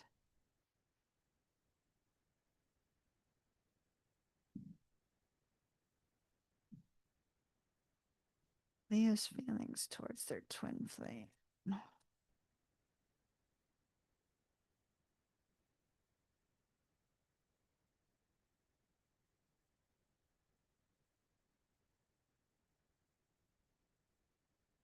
Aw, love it.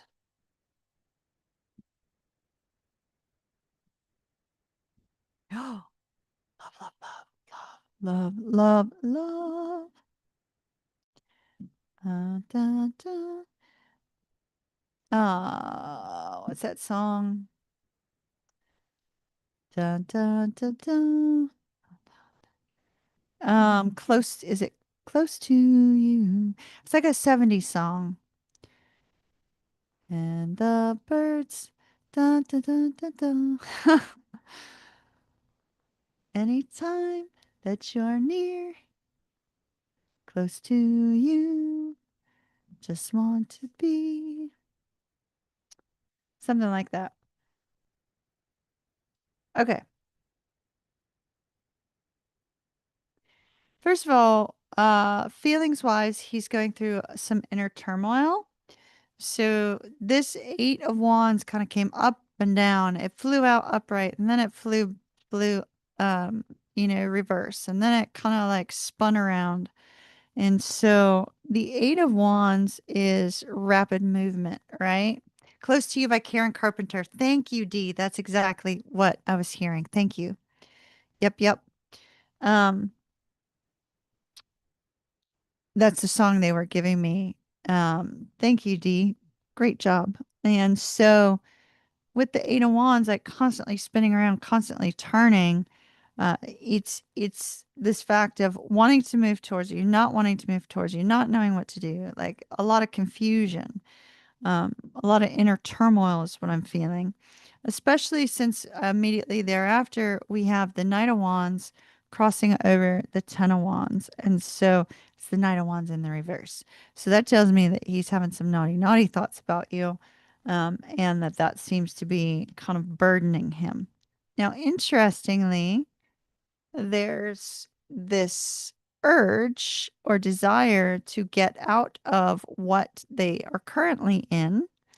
So it's like wanting to leave this unpeaceful um,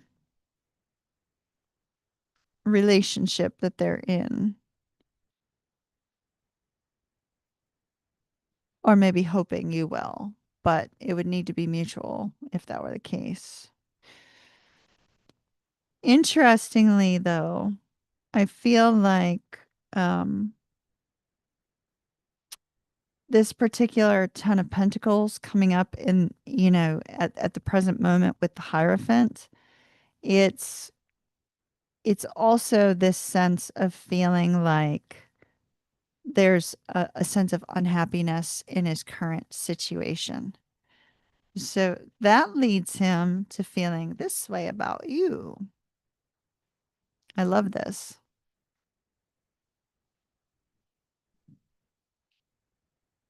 And notice, see the lion with our divine masculine here. I feel that that's your Leo, right? And so this particular lover's card, they are engulfed by the infinity symbol. And the Six of Cups is showing me that there is love here. And there's this, I really feel like this person is getting flashbacks of the past lives and things of that nature, and recognizing that there's always been love here between the two of you.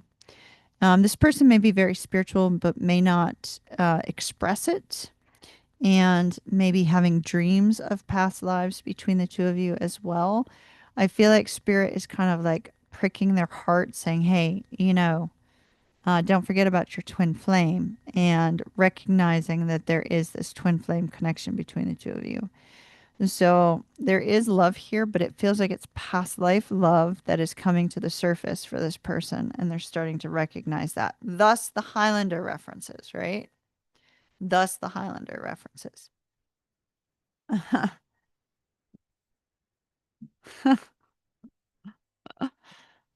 Yeah, it's funny. So fusion in his understatements here. I love her. Yep. All right. Talk to me about potential actions from this twin flame towards their twin, please.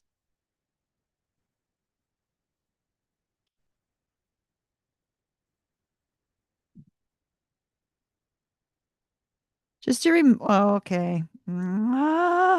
Seriously, seriously. Leo. All right. So potential actions in the present moment I don't like. So just noting that. So we have lust, and then we have the King of Pentacles. In this particular case, he's called the Knight just because this is the deck where the knights are kings. Um, and so mm, definitely at the moment, he's not doing anything. Fantasizing about you all the time with the lust card there. Fantasy, fantasy, fantasy. But currently closed off and not moving forward. So we see that he's trying to guard his heart. He's trying to um they're saying find his way forward.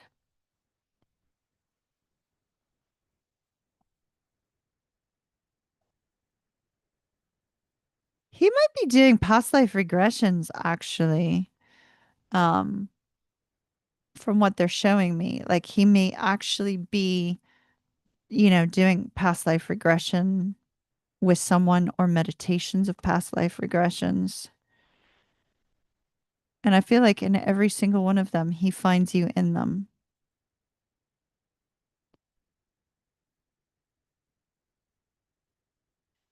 'Cause he's really trying to protect himself and guard himself from feeling anything more. But spirit is not allowing that to happen. They keep kind of triggering these feelings of emotions. See, look at the heart on here, right? So, yeah, it's lust, but there's a heart here. So there's an awareness. There's an awareness of feelings. And the infinity symbol is also on here again. So there's an awareness of his feelings as well as an awareness of the fact that the two of you are twin flames. I feel like, this twin is being kind of like um run through the ringer with this particular Neptune retrograde and Mercury retrograde. There must be something about the Neptune retrograde that's really helping him to see his path. Does that make sense? Yeah, exactly. Exactly. Like he may fall too hard. Exactly. That's where the big, huge shield is guarding. So that's what I have regarding that Leo. Love and light, my dear. And hopefully you got my text with the quiet message spirit gave me. Looks like you did. Good, good. Good, good. Oh my goodness. Wow. That one was intense. All right. The Highlander. The Highlander. I loved that show. I remember back in my late 20s, I had a massive thing for Adrian Paul. Duncan MacLeod of the Clan MacLeod. All right, Tank, who's up next?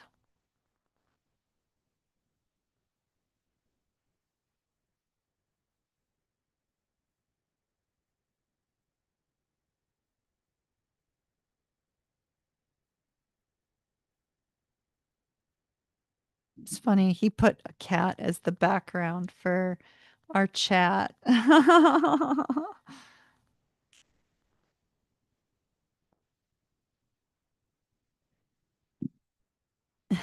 You were getting that mixed up with the Outlander? Well, I've never seen the Outlander, actually. Well, no, I take that back. I saw one episode.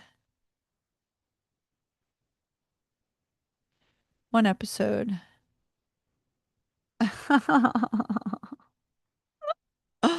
Ocean just wanted, yeah, yeah, maybe so. I had a lot of thoughts about that Adrian Paul. Yeah, he was my huge crush when I was like 28, 27, 28, wait, 26, 26, 27, 20, well, nine, how old was I then? No, wait. How old? 90s. Anyway, late 20s. Late 20, no, mid to late 20s. I don't know. It was a long ass time ago. Leslie number one. Leslie number one. Checking in on your twin. All right. This twin deck that I've got it's speaking pretty strongly. Let's throw some I also told Tank go ahead and close up tickets so I can focus as much energy as we need on these last couple. Cause the energy's flowing strong. Strong, strong, baby, strong. All right. More fire. More fire, fire, fire. Fire and smoke. All right. We'll remove the one's twins energy and let's get the other twin in. All right.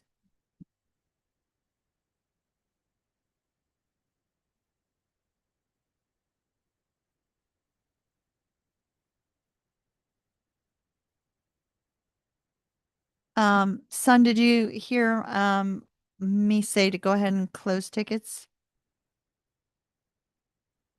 Close up the live stream.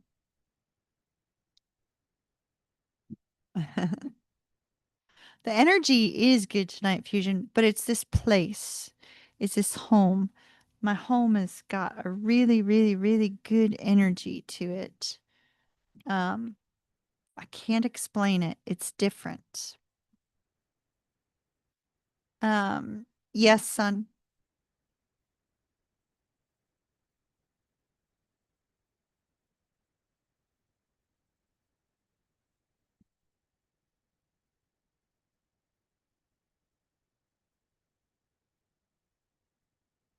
Good vibes. Only allowing good vibes.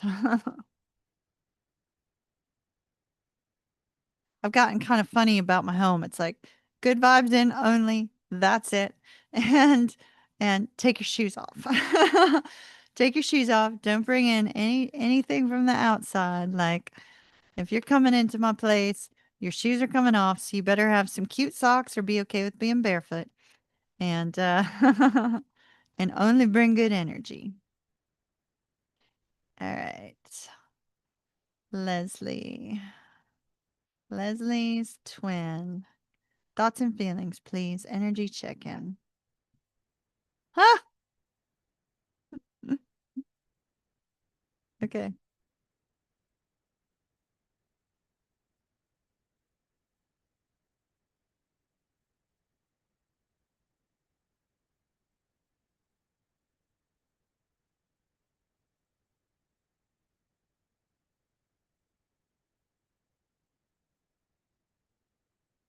All right, fine. I will talk about that card, but why not give me more cards?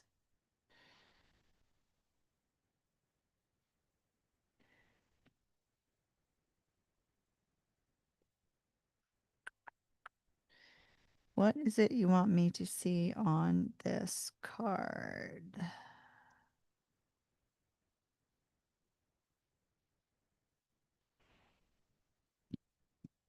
Okay.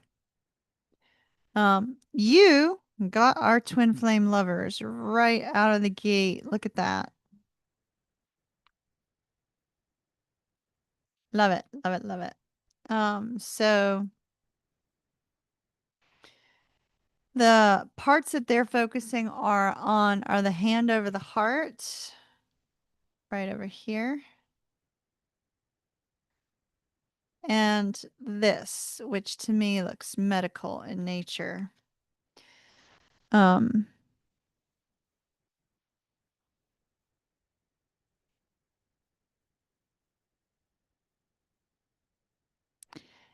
and so I feel like Leslie, there's a strong focus on the heart, right? So we're talking about thoughts first. So strong focus on the heart.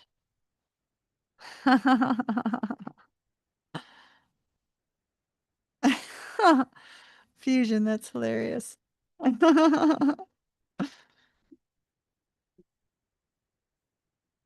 Probably, Leslie. Probably, absolutely. Absolutely. I still have more I want to do in here as well, so hopefully that'll continue to bring in even more good vibes.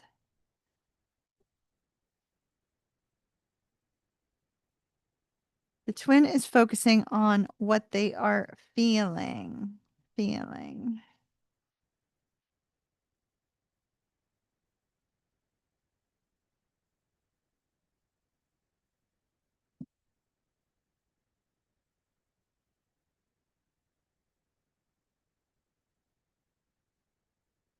Oh, wow. Wow. Wow. Wow. Wow. Wow. Wow. Holy smokes. Okay. We got some serious twin energy going on. Massive chills. All right. So, like I said, they're focusing on what they feel. They're focusing on their heart. They're focused on their feelings. So heart and mind are in alignment with your twin, Leslie. Does that make any sense? You just got a ringing in your ear. heart, heart and mind are in alignment with your twin. And the next thing that came up for them was adjustment. And like this is our temperance card, but in this particular deck, it's called a well, is it the temperance card or is it the justice card? It looks like the justice card. It's just an 8, so it's a justice card. So anyway, regardless, it says adjustment. So we see that the focus is on the heart and the focus is on change. And so I feel like they've had a change of heart. They've had a change of heart regarding, we have the Prince of Pentacles, regarding why they backed away from you, why they moved so slowly in the past. And then this is the part that I find to be so interesting.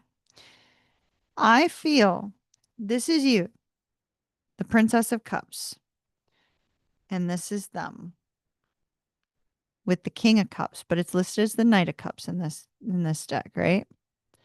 So we see that this particular twin wants to tell you the truth about something that they have a lot of regrets about in order to help bring the two of you more into alignment, to bring the two of you to a place of peace, to bring the two of you to this point where, I mean, it's this is the infinity symbol. It's the yin and yang showing up here. It's the bringing the energy into alignment. Whether they're aware they're trying to bring the energy into alignment, I think they're awakening to that, if that makes any sense. But that's what they want to do. They want to make something right. And I believe it's for them to tell you how they actually feel about you. This twin is regretting that they never told you exactly how they feel about you. And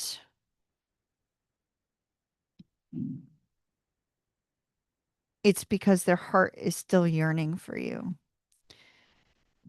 We see the focus on you here. And this is interesting because this is the Phoenix rising, right? But notice how it's almost like they're awakening to how they feel about you. This is you. So it's their heart awakening, their heart recognizing how they feel about you and what they didn't tell you about how they feel about you.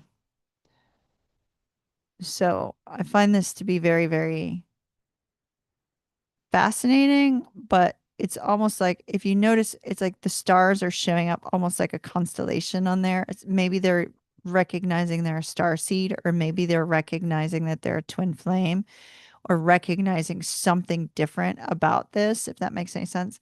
He lied to you about being with someone else. Okay, gotcha.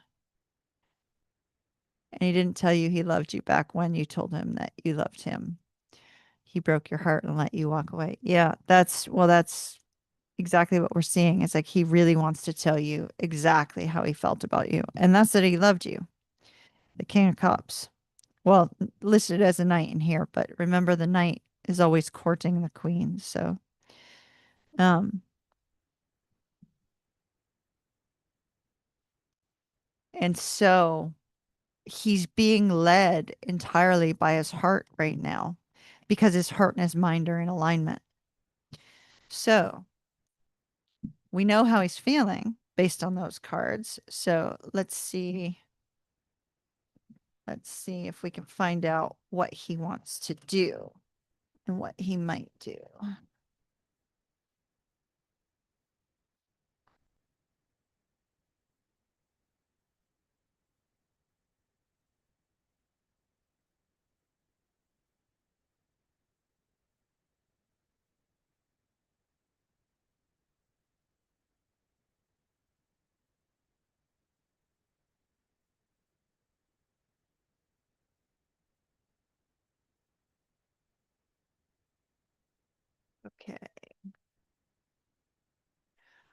What is Leslie's twin contemplating doing?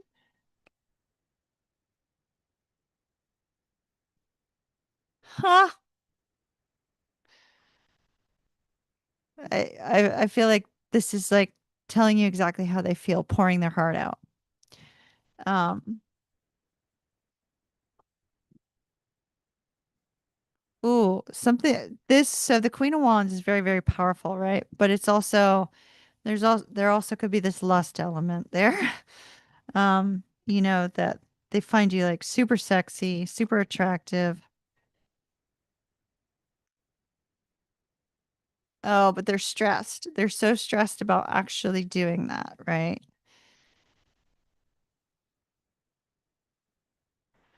It's almost like the sheer amount that this person feels about you is so overwhelming to them rather.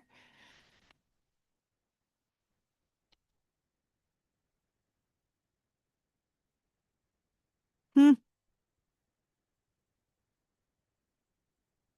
This feels like the energy of, like you're the one. They want you to know that, regardless of whatever their circumstances may be, like you're the one. You're the one that they love. You're the one that their heart aches for, yearns for, and they physically desire you above all others with the Queen of Wands. Um, so they're really thinking long and hard about pouring their heart out, but they're stressed about what that would mean for them once they actually do that. Will they be overcome by how they feel? And what will happen if that's the case? But we see this strong desire. They know that you would bring them peace, but at the same time, it's almost like they're so overwhelmed with how much they feel and how deeply they feel that it's almost like they're afraid that they're going to be consumed by you, if that makes any sense.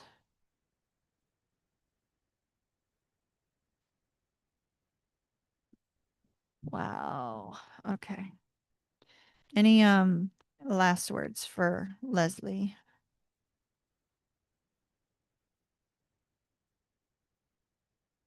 All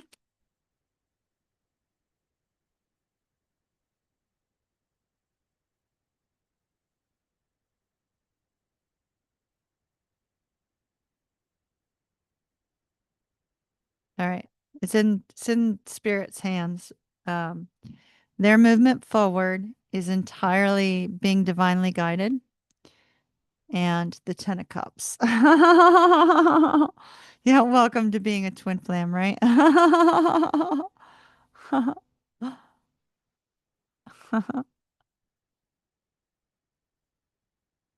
Page of cups, wheel of fortune, 10 of cups.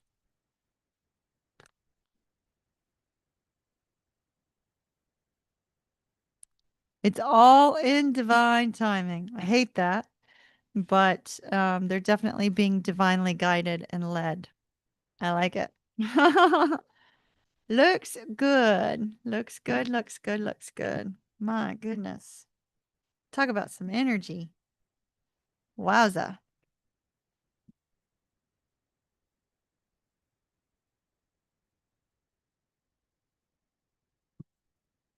I know that wheel of fortune.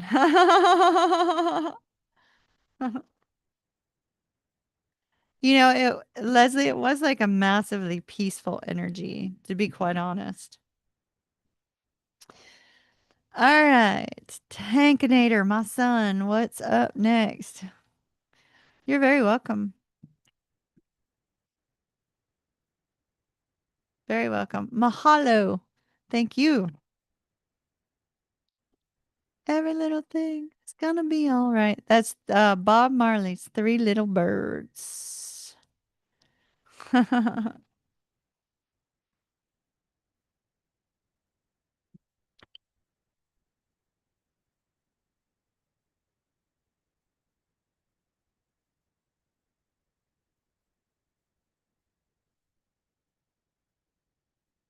Earth to Tank. 6 years. 6 years. You know the song You and I. Hold on. Hold on. Maybe you need this song because the moment you said 6 years, this song popped into my head. Back to the Twin Flame playlist I go. Hold on. With all 15 hours of songs on there. Um Actually, I was wrong. It's 16 hours and 30 minutes of songs. It used to be like 10 hours. Now it's up to 16. All right. Let me find this song. The moment you said 6 years, this song popped into my brain.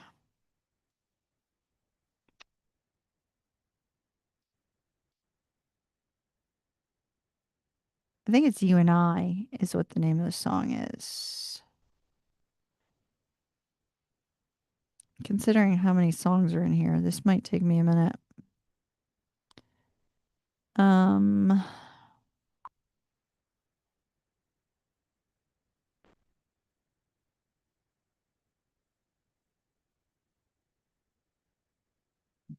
Maybe I should just look it up by the name of the song.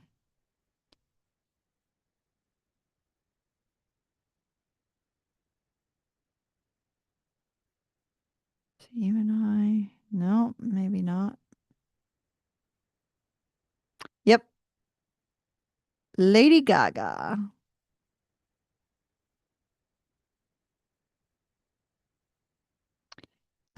It's been a long time since I came around. Been a long time, but I'm back in town. This time I'm not leaving without you. You taste, hold on. Let me open the lyrics completely. You taste like whiskey when you kiss me. I'd give anything again to be your baby doll. This time I'm not leaving without you. He said, sit back down where you belong in the corner of my bar with your high heels on. Sit back down on the couch where we made love the first time. And you said to me, there's something about this place, something about lonely nights and my lipstick on your face. Something, well, that says Nebraska, but that doesn't apply. There's something about baby you and I. It's been 2 years since I let you go. I couldn't listen to a joke or rock and roll. Muscle cars drove a truck right through my heart. On my birthday, you sang me a heart of gold with a guitar humming and no clothes. This time, I'm not leaving without you. And then it says, sit back down, blah, blah, blah, right where you belong, blah, blah, blah. Um, where is it said? I know it says 6 years in here. Hold on. I know it says 6 years. Um,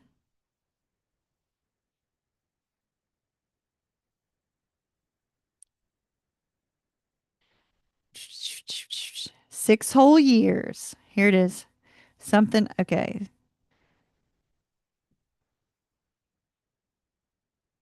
Something about the chase. 6 whole years.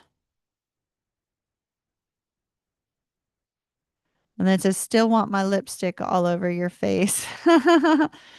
There's something about you know when it's right. Baby, you and I. I'd rather die without you, you and I. Yeah. It's been a long time since I came around. Been a long time, but I'm back in town. And this time I'm not leaving without you. Long time since I'm back in town. I like that song. That's a really cool song.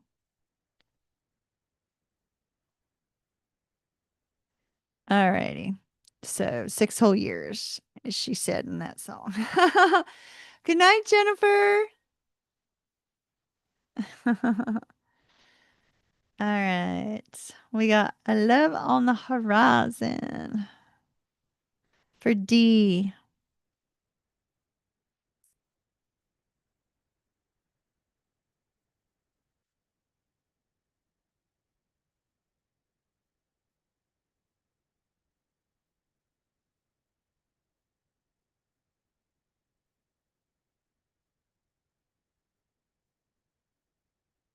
Okay. And this is our last one. Last one. It's a cool song, Leslie. It's kind of I don't know, it's kind of, Lady Gaga can be really like really intense, but it's almost like I'm not leaving without you kind of thing, right? Like I'm back in town and I'm not leaving without you.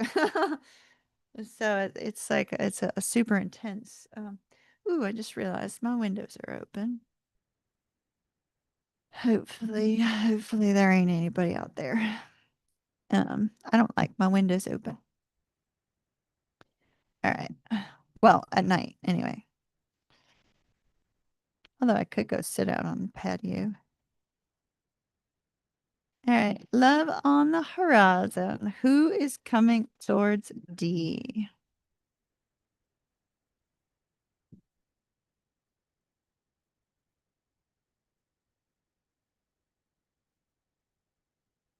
First of all, the last part of it where you said whether it's so and so or not, I am going to actually do a Celtic cross on that one, D, and then we'll see.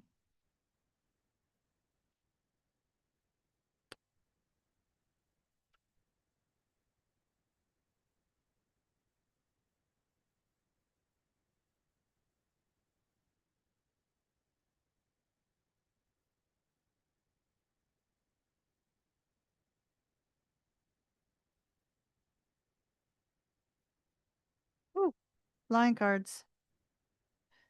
Okay.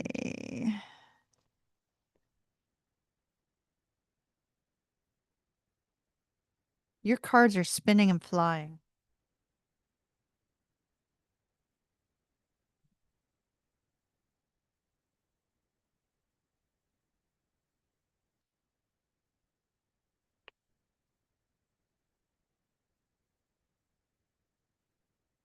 Wow.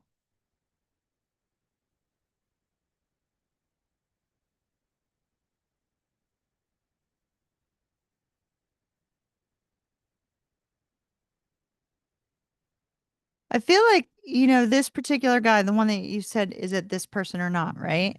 I'm not going to say their name out loud, but um, the person that you asked it, is it this person or not? You and this person must have a really, really, really intense energy because you got the lovers, but this is that lovers where it's almost like soul level connection, you know what I mean? Like really intense chemistry, but also like soul level connection. Hopefully that makes sense.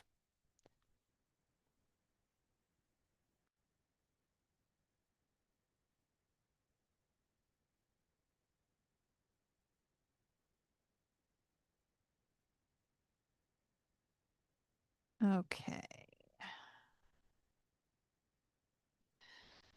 So I got no, it's not this person. That doesn't mean that they're not coming towards you, but it's not what's on the horizon.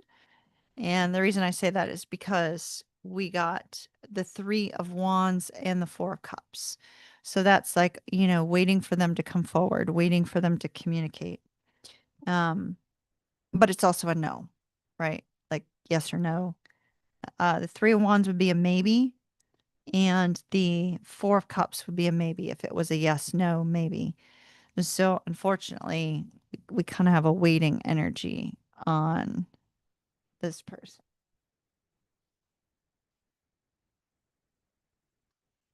Um, right. Let's see.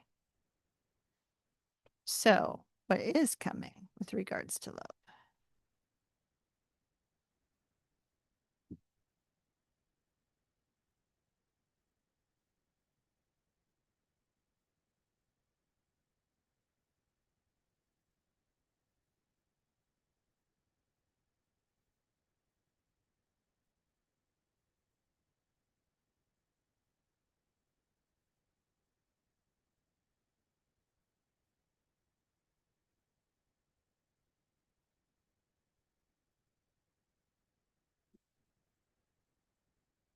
Um,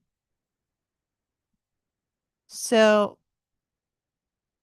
they're showing me the magician card. The magician card, yeah, exactly, exactly.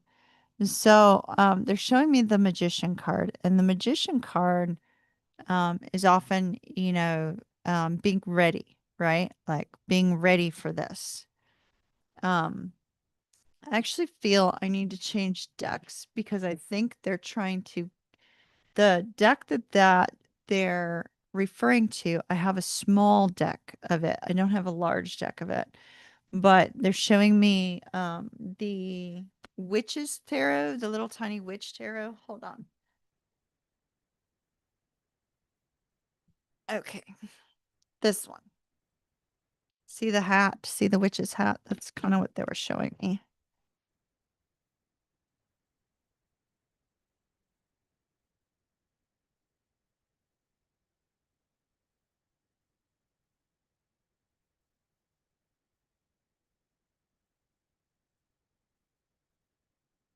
Okay. What's coming with love for D, please? What's coming with okay, yeah, these are definitely flying. Okay.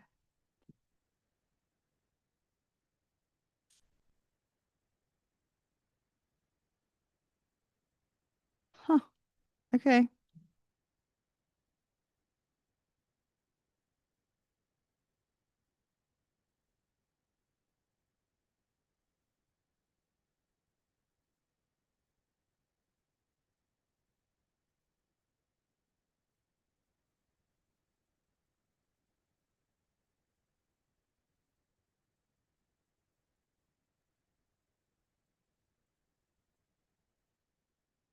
Wow. Okay.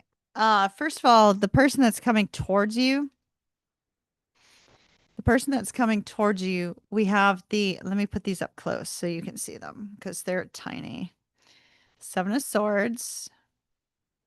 Hold on. Seven of Swords, Four of Wands in the reverse, Ten of Pentacles in the reverse. Woo, it's weird lighting. Strange lighting. That's crazy. So with the Four of Wands in the reverse and the Ten of Coins in the reverse and the Seven of Swords, this is somebody who has left a marriage. So this will be a divorced person. So this person it definitely will have been married. So it's somebody who's been previously married before. And it's interesting because my concern, my concern would be make sure they're completely divorced before they come towards you. So we definitely have the Tower here. So I'd hate to think like this is somebody that like walks away from a relationship and then you kind of stumble upon and meet them. But I feel more than likely they're divorced. Um, strong sense that this person is divorced.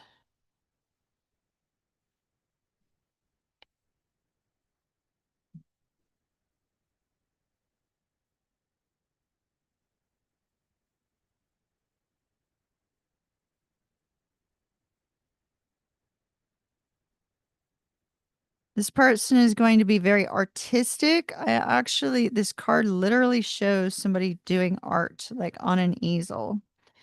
And so this person is going to be very artistic, very creative, very adventurous, a young soul. So not necessarily younger, but a young soul. In other words, they could be, you know how they say like they talk about like um Gen Gen Xers being like, still like big kids, you know what I mean? So like it's going to be somebody who's got like a very strong kind of fun vibe to them because that's what I'm getting with these two cards. It's like this sense that they're creative, they are very adventurous, they have a very strong young spirit, like young at heart, really likes to have fun, very jovial. And not only that, but they don't like to be alone. They like to socialize. They like to be around people. So it's a very positive energy. But I'm also sensing like a sort of sophistication about them, if that makes any sense. It's like they seem to be very sophisticated at the same time as also being creative and fun and exciting. Does that make any sense? And I feel that with this overall sense of this adventurous spirit, that we also have somebody who probably likes to travel and has very much, enjoys telling tales of their travels, if that makes any sense. Oh, really?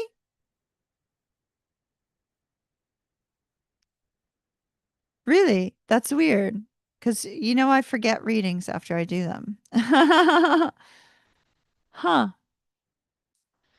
Um, well, the image I'm seeing is a guy in a black shirt with a black, like a black, either black leather jacket or black, some sort of black jacket. I'm seeing like a dark-headed man with a black shirt and a black jacket, if that makes any sense. Kind of hair's a little bit on the long side, but not necessarily long, but um, kind of trendy, trendy, if that makes any sense. This person's very trendy. Um, Hopefully that makes sense to you. I don't know if I said that then, but that's who I'm seeing. Like that's the person I'm seeing. They're very trendy. Trendy would be the word.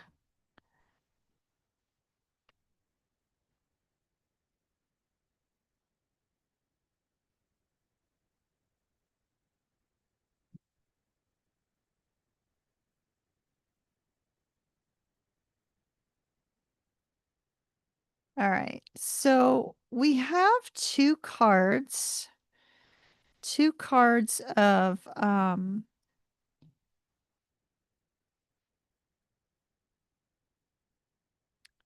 two ca- D. I have two pregnant cards. Did we got the threes for you, right?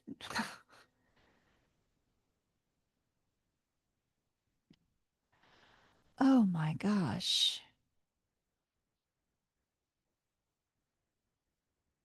Wow. Okay. Does he have dark hair? Not like Fonzie fusion, not like Fonzie. I have two women holding pregnant bellies.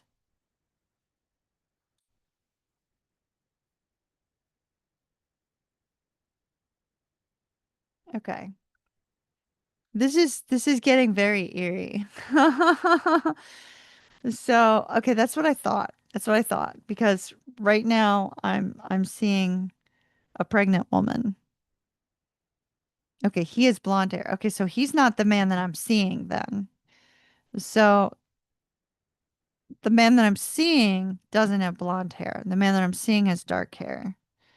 But over here we have a pregnant woman. Could I be getting cards for two different men? Could I be getting cards for your twin here with the that sort of marriage vibe? And then over here we have this dark-headed man.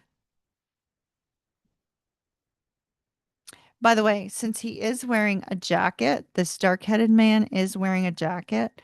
Um, I I would expect that it's going to be somebody that you would meet in the fall or in the winter.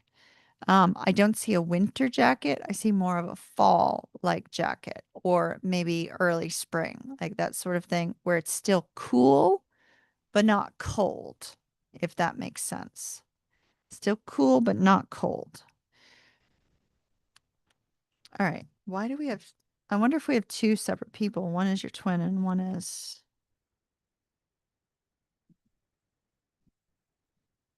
okay. Four of Swords in the reverse fell over here on Mr. Sneak away from the marriage side with the pregnant woman.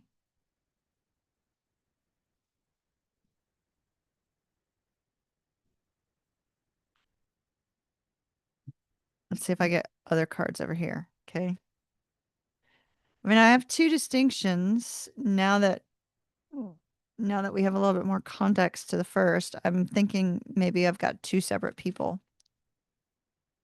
that both may be coming your way at the same time. Did you see where that did you see where that card hit me?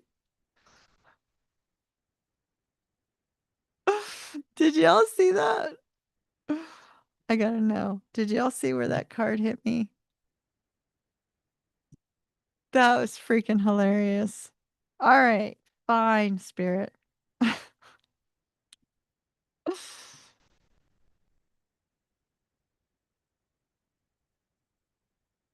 Yeah. It hit me right in the third eye. And it's interesting because they gave me another page.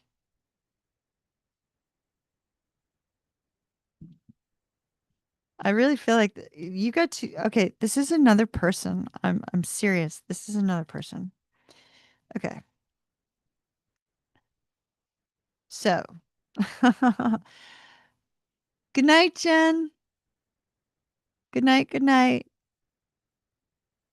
So, this is another person. The one that they threw up at my third eye is this. It went okay. So, definitely a second person. I I I do think the other one must be your twin. If it's exactly what I had said regarding your twin and we have that pregnant woman showing up with that. But I also am getting kind of like this, fearless, creative, adventurous energy from the guy with the dark hair. If I could draw, I would draw him for you. It's because I see him so very clearly, the guy with the dark hair. And so we definitely see that this particular person, he has no fear. He's very charismatic. He's very energetic. He's, very adventurous, likes to travel, very creative type. Possibly does art himself or enjoys art.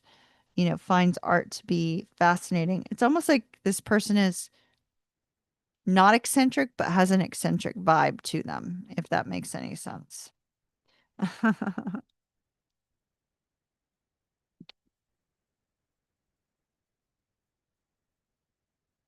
Okay.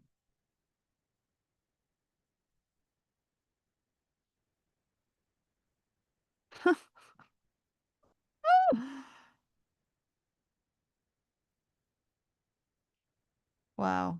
Wow, wow, wow. Okay. We have four. They're all four pages. So it's very likely this person may be a little bit younger than you. Doesn't necessarily have to be young. Like, I like them young, but I like them young. Doesn't mean that you like them young, but I like younger guys. So I feel like this person is going to be younger than you, but that doesn't mean it could be 2 years, it could be 5 years, it could be three, it could be one. Um, but I'm definitely seeing a real positive, fun, lighthearted energy coming from this other person. The moon came out, so they could be a Cancer or a Pisces, one of the two. And you know, I mean that's strongly possible, but it's like they're going to be an all-round person.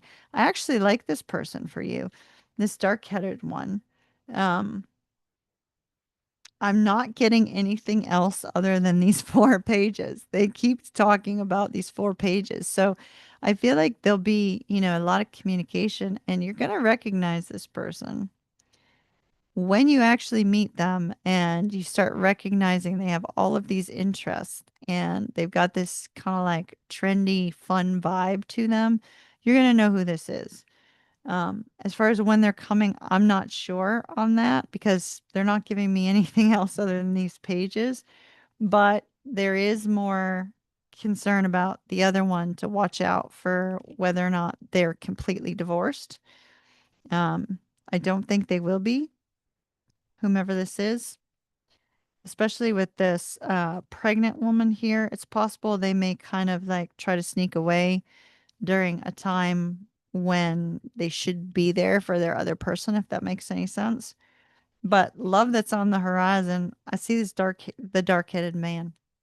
That's all I could say is he's a dark-headed man. I see him clearly, like absolutely clearly. I just wish I could draw. If I could draw, I'd draw him for you. Um, Definitely dark-headed man, very artistic, very fun, very charismatic, quite the talker, and it looks really positive. So be open to it. Be open to it because it looks good. And because of the jacket, I think we're looking at cool weather. Cool weather, not cold weather. Cool weather. So I I mean I can draw, but I don't know that I can draw this person. It's been a long time since I've drawn people. But I'll see if I can maybe find a picture similar to kind of give you an idea.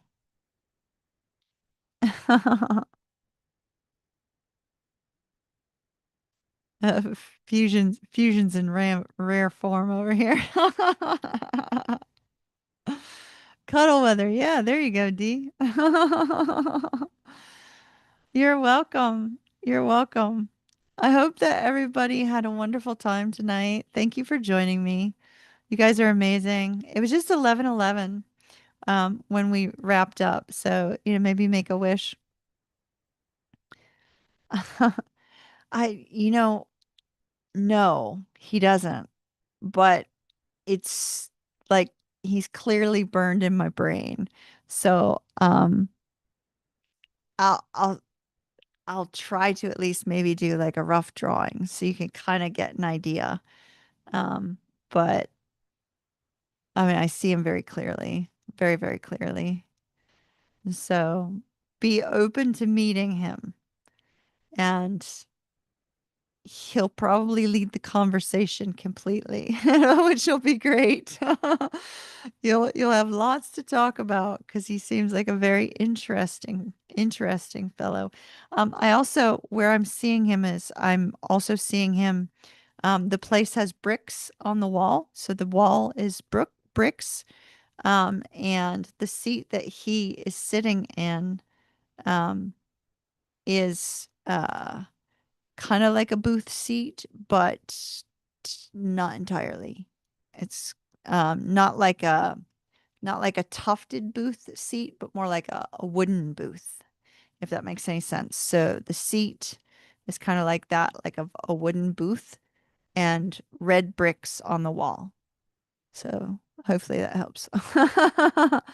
Just fusion, just another brick in the wall. No, they did not give Brad did not give me a Pink Floyd reference.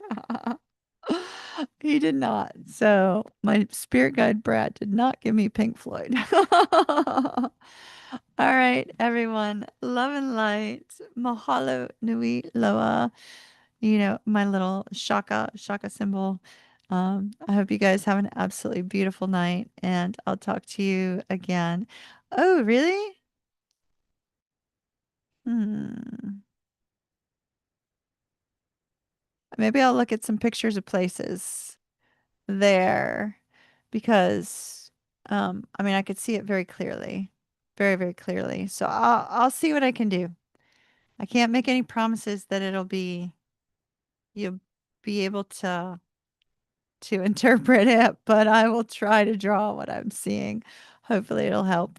All right, my dears. I'll talk to you all later. And love and light to you. Kiss, kiss. And I'll see you again soon. Later. Oh, I just ended the Facebook one. And now we'll end the YouTube one. All right, everyone. I'll talk to you again soon. So good to see you all. I've missed you all.